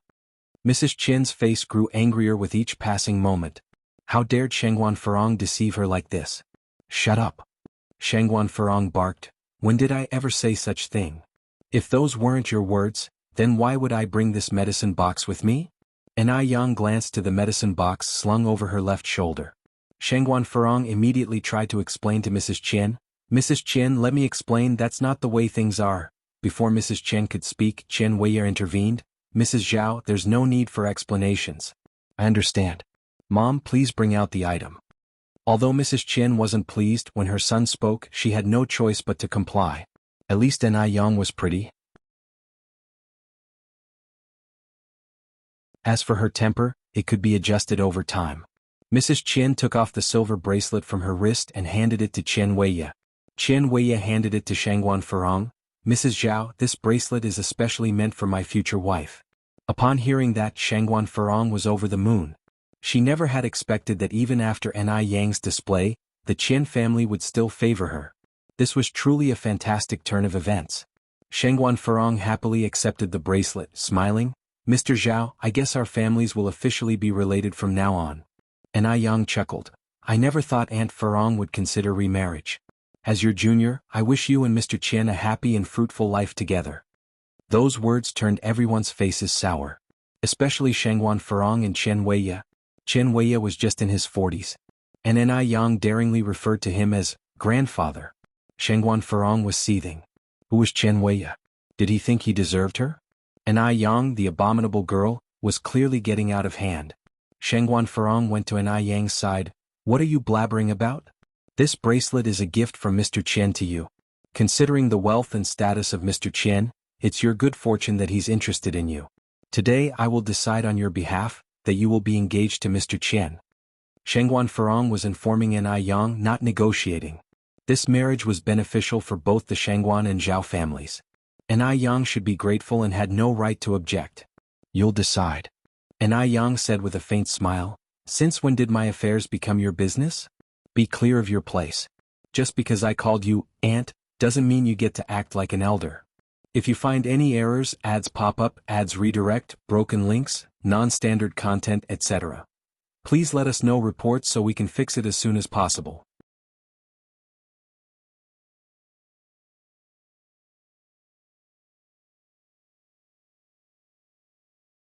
He had heard that Qian Weiya was a bastard, even beating his own wife to death. How could Shangguan Furong not be scared? This was not going according to her plan. She had thought that An Yang, just a village girl, would be easy to manipulate. She didn't expect that An Yang had slipped out of her control. That An Yang, that shameless girl. How ungrateful she was. Shangguan Furong took a deep breath. Mr. Qian, we're family. Speak nicely, don't be rough. Whose family with you? Shangguan Furong put on a smile. Mr. Qian, you are about to marry my niece. Aren't we family? Don't worry, Mr. Qian. If An Yang's mother wants to marry into the Shangguan family, she has to get past me. So, I definitely have a way to make An Yang marry you. Are you for real? Qian Weiya narrowed his eyes. Of course it's true. Shangguan Furong nodded. I won't hide it from you. An Yang is just a country girl. Being able to marry you is a blessing she has acquired from countless past lives. Relax, leave this matter to me. Fine. Qian Weiya let go of Shangguan Furong's collar. I will trust you this one time. Shangguan Furong continued. Just wait for your bride. I assure you he'll get An Yang nice and obedient for you, even more so than a kitten. He'll trust you this one time. Just as An Yang walked out of the Qian family mansion, a black car drove by her side. After about 10 seconds the same car came back. The car window lowered, revealing a handsome face. Yang. Brother Mo. An Yang looked at Mo Qishan, somewhat surprised. Mo Qishan quickly got out of the car and opened the door. Yang, what are you doing here? An Yang looked around. Let's get in the car and talk. All right. Mo Qishan nodded in agreement and opened the car door for An Yang. Once in the car, and Yang said, I came here with Shangguan Furong. Mo Qishan paused for a moment. Usually, Yang would address Shangguan Furong as Aunt Furong. Why did she directly call out her name today? Yang was typically not a rude person. Could it be that Shangguan Furong did something to provoke her? Yang, what happened? Did Shangguan Furong bully you? Mo Qishan asked. Yang laughed. She could never bully me. It's just that something quite disgusting happened. Before coming to the Chen family, Yang had truly not thought that Shangguan Furong harbored such intentions. It was absolutely disgusting. Do tell? Mo Qishan asked, turning on the car's music system. Yang briefly explained the situation. She originally had no intention to hide this from Mo Qishan. Mo Qishan's eyes darkened, containing a hint of monstrous rage, emitting a dangerous aura. He had initially not wanted to stoop to Shangguan Furong's level. After all, she was just a scheming, malicious woman. But Shangguan Furong should not have involved Yang. Now he wouldn't be polite to her anymore. Mo Qishan's hand on the steering wheel tightened gradually, his knuckles turning slightly pale. If Yang were an ordinary girl, she might have already fallen victim to Chen Wei's harassment. The mere thought of Yang nearly being bullied made Mo Qishan feel suffocated. He tried to suppress the anger welling up inside him and spoke softly, Boss, I will avenge you for this. His voice was quiet and calm, but it carried an unsettling aura. Yang raised an eyebrow slightly. Oh? Really? No. Mo Qishan lightly pinched her nose. Yang leaned slightly towards him and hugged him. Brother Mo, you're so nice. Mo Qishan hugged her back. Thank you for the praise, boss. The hug only lasted for a few seconds. Yang let go of him, rolled up his sleeve to reveal his glittering robust wristwatch. It's already past 11. Brother Mo, should we go for lunch? Sure. Mo Qishan nodded. Where do you want to go? Yang continued, I suddenly feel like having stinky tofu and crossing the bridge noodles. Would you like to join? Sure. It's been a long time since I last had these. They went to a street of diners, had lunch, and then went to a movie. Finally, Mo Qishan drove Yang home. In the end, the luxury car stopped in front of a business building. Mo Qishan got out of the car. His originally smiling face was now solemn. His thin lips pressed together, and his eyes held a stormy hue, causing everyone around to feel anxious. What's wrong with the gentleman today? How terrifying. Mo Qishan made his way to the top floor and opened the door of his office. He sat on the leather boss chair, loosened his tie, and finally picked up the phone. Bring Chen Weiye to me. And tell Morris to prepare a dossier on the Zhao family and Shangguan Furong for me right away. If you find any errors, ads pop up, ads redirect, broken links, non-standard content, etc., please let us know reports so we can fix it as soon as possible.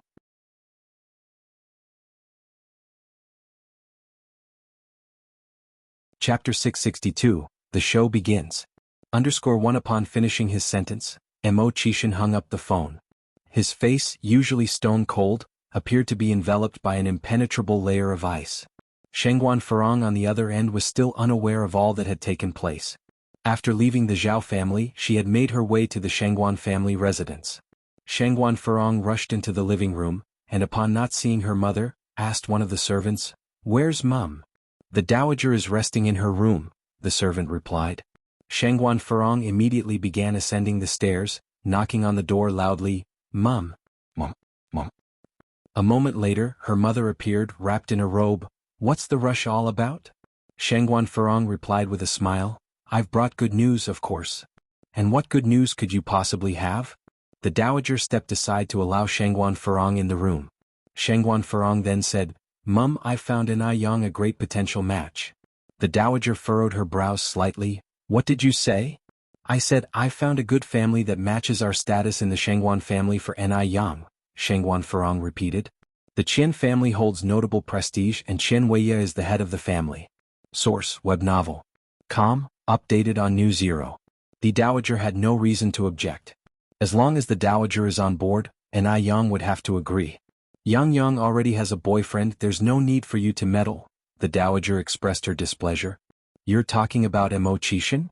A dismissive look flashed across Shangguan Furong's face. You're well aware of Mo Qishan's reputation. Mum, rest assured this time I've truly found a good man for Yang. He's leagues better than Mo Qishan. Furong, did your brother's slap not wake you up the last time? The dowager looked at Shangguan Furong. Mention of the slap made Shangguan Furong's expression turn cold. She had not even held the incident against Shangguan Dehui, yet their mother was bringing it up again. Wasn't this deliberately meant to humiliate her? Mum, I've been thinking of you all as my family, that's why I've been running around trying to find an Yang a good match. But all you do is dismiss my goodwill as worthless. The dowager sighed. Furong, if you truly cared about our family, you'd keep your nose out of where it doesn't belong. With her grandchildren all grown up and Shangguan Dehui having found his own happiness, all that the dowager wanted now was to live out her remaining years in peace. Why was Shangguan Furong always stirring up trouble instead of living a quiet life? Why did she have to give birth to such a daughter? How is this meddling? I'm doing this for our family's good. Do you think I like meddling in Ni Yang's affairs? If it weren't for the fact that Ni Tsuehua was marrying Shangguan Dehui, she wouldn't even spare Ni Yang a glance.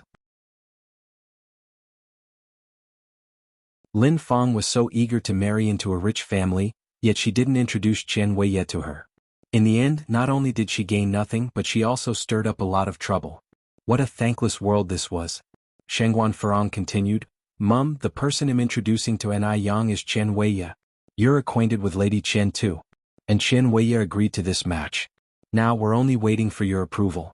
As long as you give the go-ahead, there's nothing Ni Yang can complain about. After all, she's just a country girl. Chen Weiye taking a liking to her is an unimaginable stroke of luck. What? The dowager turned pale with rage, her breathing labored. What did you say? Chen Weiye. Do you have any idea how old Chen Weiye is this year? Shangguan Furong, you've gone too far. What's wrong with Chen Weiye? Aren't they just a bit older than Ni Yang? Aside from the age gap, how is Chen Weiye not superior to Imo Qixin? Mum, Ni Yang isn't your biological granddaughter, why are you protecting her so much? Given her background, marrying Chen Weiye would be a stroke of good fortune. Although Ni Tsuehua was going to marry Shangguan Dehui, the relationship between Ni Yang and the Shangguan family was still not close. If it were Shangguan's biological granddaughter who was to marry Chen Weiye, that would definitely not have been suitable. After all, whoever Chen Weiye marries essentially becomes his concubine. The dowager trembled all over. Shangguan Furong had gone too far. This was outrageous. She was already seething with anger after hearing these words. How would Ni Yang react if she heard them? Shangguan Furong continued, Mum, you're not a fool. You know exactly what the pros and cons are. If Ni Yang marries Chen Weiye, our Shangguan family are the ones who will benefit. If Ni Yang were to be with Imo Qixin, everyone would only end up laughing at the Shangguan family's expense. If you find any errors, ads pop up, ads redirect, broken links, non-standard content, etc. Please let us know reports so we can fix it as soon as possible.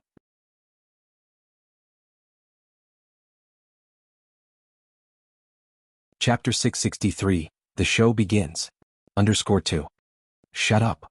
The old Mrs. Shangguan, unable to contain her anger, slapped Shangguan Furong squarely across the face.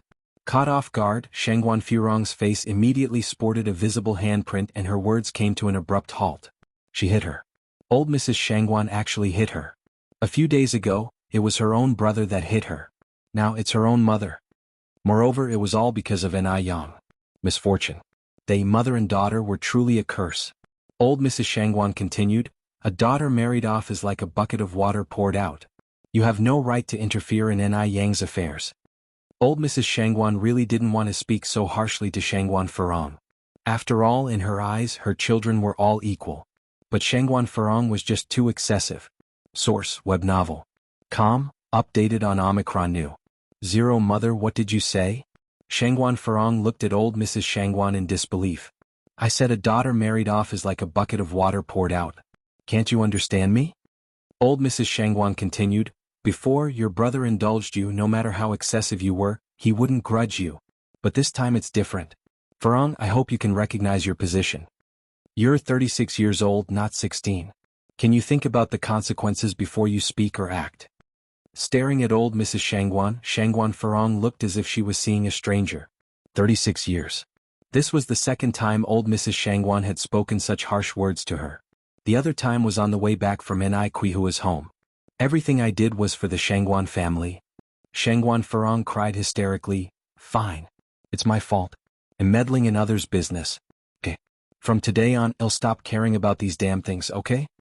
Shangguan Furong picked up a vase and smashed it hard on the ground. Crash, shards flew in all directions. The maids cleaning downstairs were greatly startled by this sudden crash. Old Mrs. Shangguan watched Shangguan Furong's retreating figure, shaking her head helplessly. This child is getting more and more irresponsible, and the real hardships are yet to come. Shangguan Furong, covering her left face, made her way downstairs. The passing servant, seeing her like this, dared not to approach and ask what happened. Just then Shangguan Shi returned from outside. "Aunt, what happened to you? Get out." Shangguan Furong, still enraged, pushed Shangguan Shi away. Caught off guard, Shangguan Shi was pushed to the ground, hitting her head on the corner of a table. "Miss, are you all right?" The servants rushed over and helped Shangguan Shi up. "I'm fine." Shangguan Shi, supported by the servant, stood up and rubbed her nape. "What happened to my aunt?" The servant pointed to the ceiling and whispered, "It seems like there was some disagreement between the miss and old madam." "Huh?" Shangguan Shi frowned slightly, ignoring her headache. She ran upstairs immediately. Upstairs, old Mrs. Shangguan sat on the sofa, her face filled with worry. She was reflecting on herself. It was she who had spoiled Shangguan Furong. It was she who hadn't taught Shangguan Furong well. "Grandma." Shangguan Shi sat down next to old Mrs. Shangguan. "Xiaoxi." A forced smile appeared on old Mrs. Shangguan's face. Shangguan Shi tried to break the news gently. "Grandma, I just saw my aunt leaving in tears." "What happened between you two?" Old Mrs. Shangguan sighed, recounted the whole story to Shangguan Shi. Hearing this, Shangguan Shi was shocked. "It's horrifying. What kind of person is Chen Weiya? A scumbag who even beat his wife to death. What Shangguan Furong did was like pushing Ni Yang into a flaming pit. How could my aunt do such a thing?" Shangguan Shi frowned. "Yang must be very angry now. We must not let my aunt affect Aunt Daya and Dad's relationship. After all, it was not easy for Dad and Aunt Daya to finally be together." "Exactly." Old Mrs. Shangguan agreed. "Xiaoxi, it's good that you are back. Let's go to Aunt Daya's house together and explain everything to Aunt Daya and Yang properly." "Okay." Shangguan Shi nodded. Under the cover of night, they took a car to the Ni family home. When they arrived, the Ni family was having their meal. The whole family were gathered around the table, laughing and dining, creating a harmonious atmosphere. Aunt Daya, Aunt Ni, Yang. Shangguan Shi greeted them politely. "Grandma, Sister Xiaoxi, why are you here?" Ni Yang stood up in surprise. "Yang, we the Shangguan family have wronged you." Old Mrs. Shangguan walked over, holding Ni Yang's hand with an apologetic face. "We made you suffer such injustice. If you find any errors, ads pop up, ads redirect, broken links, non-standard content, etc. Please let us know reports so we can fix it as soon as possible."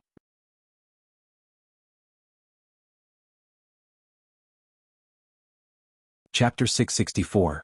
The show begins. _3. What's going on? Ni Tsuehua and Ni Qinggue were puzzled. Ni Yang had started cooking as soon as they got home and hadn't had time to tell Ni Tsuehua about it yet. The Shangguan matriarch sighed. "It's all my fault for not raising my daughter right." She then recounted the entire incident. On hearing this, the faces of Ni Tsuehua and Ni Qinggue darkened. Hadn't Shangguan Furong overstepped her bounds? She had even set her sights on Ni Yang. The one consolation was that the matriarch of the Shangguan family was reasonable. If the Shangguan matriarch and Shangguan Furong were of the same breed, then the Shangguan family would be no different from a den of beasts. The Shangguan matriarch continued, "It's my fault for not raising my daughter properly. Rest assured, Ni Yang, I will make Furong apologize to you personally. You deserve an explanation." Since the Shangguan matriarch was so reasonable, Ni Yang naturally wouldn't be petty. After all, the matriarch hadn't been aware of this situation before. If the situation had been encouraged by the Shangguan matriarch herself, then Ni Yang would never forgive her. All in all, this matter had nothing to do with the Shangguan matriarch. As long as Aunt Furong sincerely apologizes and changes her ways, we can pretend like nothing happened. However, if she keeps on the same course, don't blame me for being disrespectful. Source: Web Novel. Com, updated on new. These last words seem to be a polite but firm warning. Although Ni Yang had decided not to push the matter further, she was not the type to suffer in silence. The Shangguan matriarch looked at Ni Yang with admiration in her eyes. This child was well raised by Ni Tsuehua. Deep down, she had a sense of indomitable spirit, without any arrogance. And she didn't take unfair advantage of the situation, despite having the upper hand. The Shangguan matriarch was certain that in the not-too-distant future, and I Yang would surely achieve great things. Don't worry, and I Yang, even if you don't do anything, I will take matters into my own hands to clean up the Shangguan family, she said. After finishing the topic, the Shangguan matriarch asked to leave. And I Tsuehua said, Aunt, it's late already. If you and Xiaoxi don't mind that we've already started eating, why don't you stay and have dinner with us? Shangguan, she responded excitedly, sounds great, Aunt Daya. I love the food at your house. She had been worried that Anai Tsuehua might take her anger out on them because of Shangguan Furong's behavior. However, it seemed that Anai Tsuehua was not the unreasonable type. The Shangguan matriarch replied modestly, Daya, we appreciate your hospitality. Anai Tsuehua brought in 2 new sets of bowls and chopsticks. We're all family, there's no need for you to be so polite, Aunt. Anai Yang silently stood up, planning to head into the kitchen to whip up a couple more dishes. She had prepared just enough food for 3 adults and 1 child, but now with 2 more people, they would inevitably come up short. Anai Yang, where are you off to? Shangguan, she quickly noticed Anai Yang's movements. Anai Yang replied, I'm going to cook a few more dishes. Can I come with you? Shangguan, she put down her chopsticks. This way I could pick up a few tricks. Sure. Anai Yang nodded. They both headed to the kitchen. Shangguan, she learned quite a few helpful cooking tips by following Anai Yang around. Chen Weiye was led to the top floor of a business building. A figure was seated on the boss chair with his back to him, revealing only an imposing silhouette. Even just the silhouette was enough to strike fear into anyone who saw it. This was an instinctive fear. After all, this man was the famous Mr. Mog. Chen Weiye's hands were shaking as he took a handkerchief out of his pocket. He was wiping his forehead, but sweat just kept pouring out, like an endlessly proliferating weed. Mr. Chen, please sign this. Morris placed a document on the desk in front of Chen Weiye. Reading what was on that document, Chen Weiye's knees gave out and he landed on the floor. Mr. Mog, I beg you, please spare me and the Chen family. He had no idea how he had offended this influential figure. With him in Mr. Mog's sights, it seemed that the Chen family was in trouble. Do you know why you offended Mr. Mog? Morris squatted down and patted Chen Weiye's face lightly. I don't know, because you offended someone you should never have offended. Morris explained in fluent Chinese, you're so lowly, yet you dare to covet things above your station. You aspire to possess our lattice attention? Lady Mog? If you find any errors, ads pop up, ads redirect, broken links, non-standard content, etc. Please let us know reports so we can fix it as soon as possible.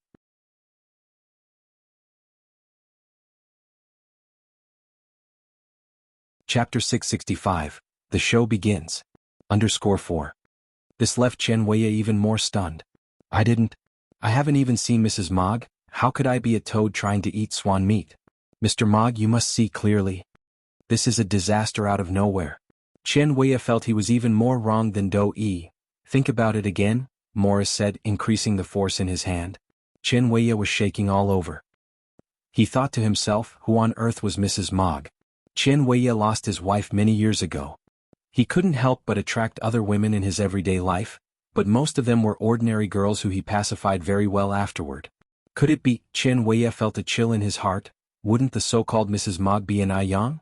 Anai Yang was beautiful. Chen Weiye has seen countless women, but never seen such a distinctive one. It was normal for Mr. Mog to become her suitor?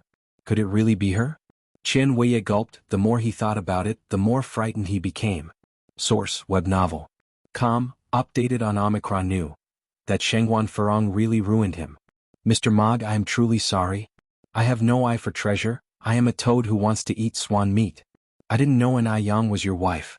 Please let me go, I promise this will never happen again. Chen Weiye was very repentant about his behavior, crying bitterly. You want a next time? A cold voice came from the front as if it could freeze one's flesh and blood. It seems the real Mrs. Mog is indeed Anai Yang. I didn't guess it wrong. Chen Weiye froze in fear and immediately started slapping his face. No. Mr. Mog, I was wrong. I didn't mean that. I'm just a worthless creature. I'm a beast, please don't stoop to my level. In no time at all, Chen Weiye had slapped himself into a pig's face. His face was full of handprints. The man turned his back to him and extended his hand to his assistant. Realizing, the assistant immediately handed him a cigar and a lighter. Click. The sound of the lighter echoed in the air, and smoke rose in front of him, as if a layer of snow had been laid around him. Chen Weiya crawled to him, knelt on the ground and mumbled unclearly, "Mr. Mog, please forgive this beast. This beast will never dare again." The man withdrew his disgusted foot, took a slow puff of smoke. "Go and apologize to Yang, ask her to forgive you."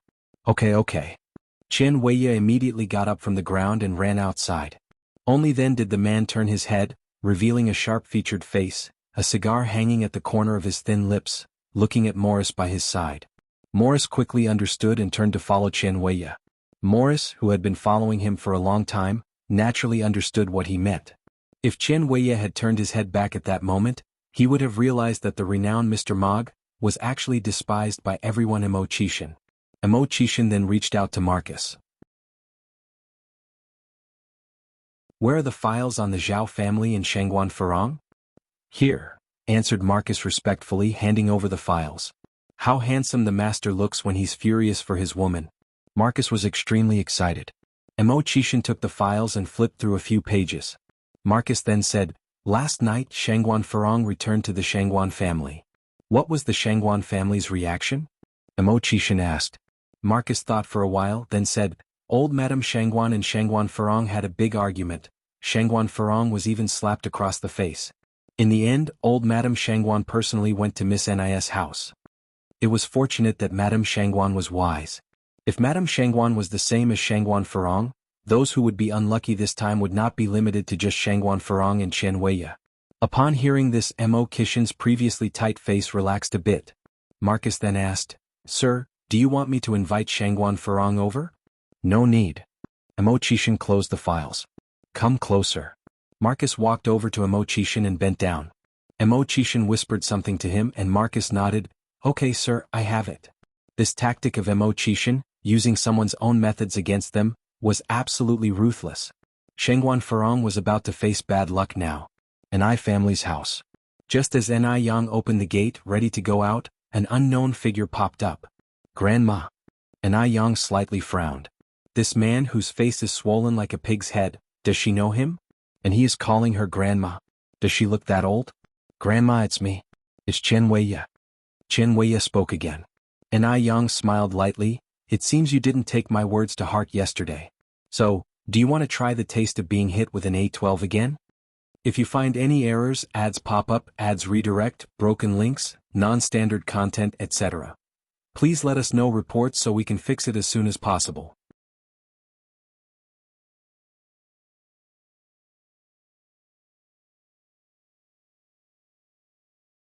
Lin Fang took a black card out of her bag and handed it to Shangguan Farong.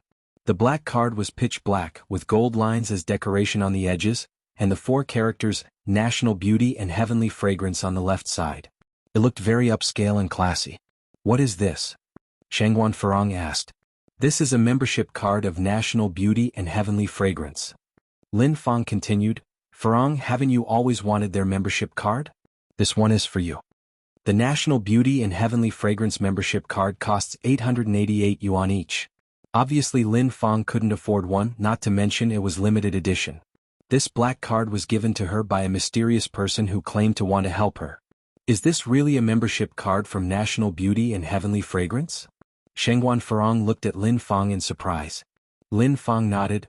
"Farong, given our relationship, do you think I would lie to you?" "Thank you then." Shangguan Farong suppressed the excitement in her heart. She was someone who had seen big scenes, how could she just show her emotions so easily? But she was really excited.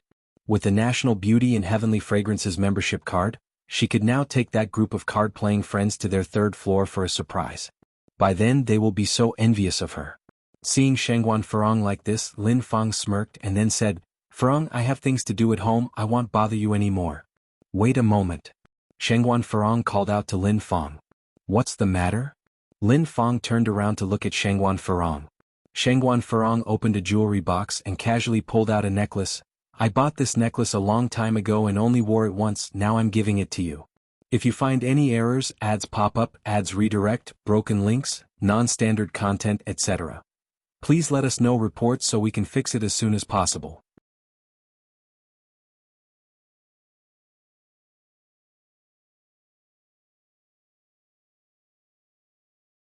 The siblings looked at her, stunned. "Of course." Lin Fang nodded. Zhao Ziqing said, Auntie Lin Fong, I wish you were our mother so my brother and I could have these delicious dumplings every day. Zhao Zijuan, sensing this comment might be inappropriate, pulled at Zhao Ziking's sleeve. Zhao Ziqing asked, Brother, why are you pulling me? I didn't say anything wrong. Our mother doesn't even like us. Would be better off with Auntie Lin Fong being our mother. Zhao Zijuan was 2 years older than Zhao Ziqing and more sensible. Even though their mother wasn't very attentive to them, a mother is, after all, a mother. The speaker may not mean it, but the listener may take it to heart. A flash of light glowed in Grandma Zhao's eyes. Lin Fong approached. Ziqing, you can't just say whatever you want. If your mother heard it, she will be heartbroken. Let her be heartbroken. Zhao Ziqing responded nonchalantly. Lin Fong continued, Promise Auntie, you won't say such things anymore, otherwise Auntie won't come to see you too. Perhaps the last sentence scared Zhao Ziqing, who nodded and said, Okay, I won't say it. In her heart, however, she truly wished that Lin Fong was her mother. Shengguan Furong invited Jia Xinjun, Zhao Yun, and Su Manlin to Gus Tianxiang. The 4 women met at the entrance of Gus Tianxiang. Jia Xinjun asked, Furong, don't tell me you really have a membership card for Gus Tianxiang? Of course. Shengguan Furong took out the black card and flaunted it. See, isn't this it? Jia Xinjun took the black card while the others immediately huddled around to take a look.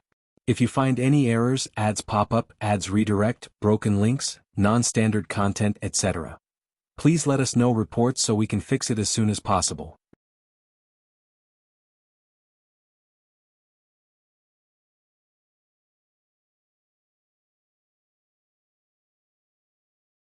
She never expected that Gus Tianxiang's business would become so booming someday.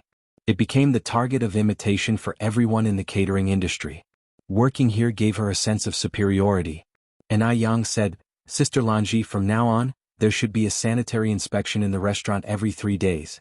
Then we will rate them as ABC. A class will be rewarded 30 yuan each, B class 10 yuan each and C class will be rewarded 1 yuan. The restaurant had 3 floors which were divided into 3 zones, A, B, and C. The sanitation conditions of these 3 zones could be compared with each other. As the saying goes, no reward, no motivation. A restaurant should not ignore sanitation just because the food and service are good and business is booming. An Ai Yang's standard is, there is no best, only better. Gu Lanji had no objections to An Ai Yang's proposal. She nodded and said, All right, Yang, I got it. Yang, you have a call. A waiter hurried over. In the restaurant, everyone called An Ai Yang. Originally, everyone used to call her boss. But they felt that calling her boss wasn't nice and calling her An Ai was too stiff, so they asked everyone to call her Yang instead. All right. An Ai Yang went over to answer the phone. Yang. The person on the other end of the line was An Ai Tsuehua. Mom, what's the matter? An Ai Yang asked. An Ai Tsuehua continued, Yang, Annie and Emily are here. Can you come home now? All right. An Ai Yang hung up the phone, said a word to Gu Lanji and went home. It was already cold in November. An Ai Yang put on a purple coat as she walked along. The coat was of a slim fit design, and there were 2 pearls for embellishment on the cuffs. An Ai Yang hurried out, not noticing that one of the pearls slid off the cuff. A man wearing an old-fashioned gown passed by her. The pearl happened to roll to the man's feet. The man squatted down, picked up the pearl and looked back. The road outside was bustling with people, and her figure was no longer seen. What are you looking at, Mr. Du? Asked Wang Ziki. Mr. Du coughed lightly with his fist against his lips. Nothing. The 2 men walked inside. Do you have a membership card? A waiter dressed in Hanfu immediately greeted them. Membership card? Wang Ziki furrowed his brows in confusion. The waiter politely said, All the seats are taken inside. If you don't have a membership card, please follow me to wait for meal. What is a membership card? Mr. Du asked softly. Mr. Du seemed like a character who walked out of an old movie. He was thin, wearing an old-fashioned gown. His shoes were cloth, and despite his ordinary attire and gentle brows and eyes, he gave off an impression that he was no ordinary man. The waiter explained the membership card to Mr. Du in great detail. Can we also apply for one? Mr. Du inquired next. I'm really sorry, there are no extra spots for membership cards right now. The waiter looked apologetic. What did you say? Wang Ziki frowned slightly and stepped forward. Perhaps having stayed in Shanghai for a long time, Wang Ziki still carried a certain air of lawlessness. In Shanghai, no one dared to reject Mr. Du like this, who treated Mr. Du with anything but respect. Ziki. Mr. Du spoke softly. Mr. Du. Wang Ziki toned down his aggressiveness somewhat. Let's go over there and wait. The waiter breathed a sigh of relief. Please follow me. The two of them went to the waiting area. Mr. Du was elegantly sipping tea. Wang Ziki walked from the lobby to the inner hall, and then back to Mr. Du. Mr. Du, I don't think this is fourth Miss style. Mr. Du laughed lightly. She's not that clever. He then asked, how's the investigation going? When can we find the person?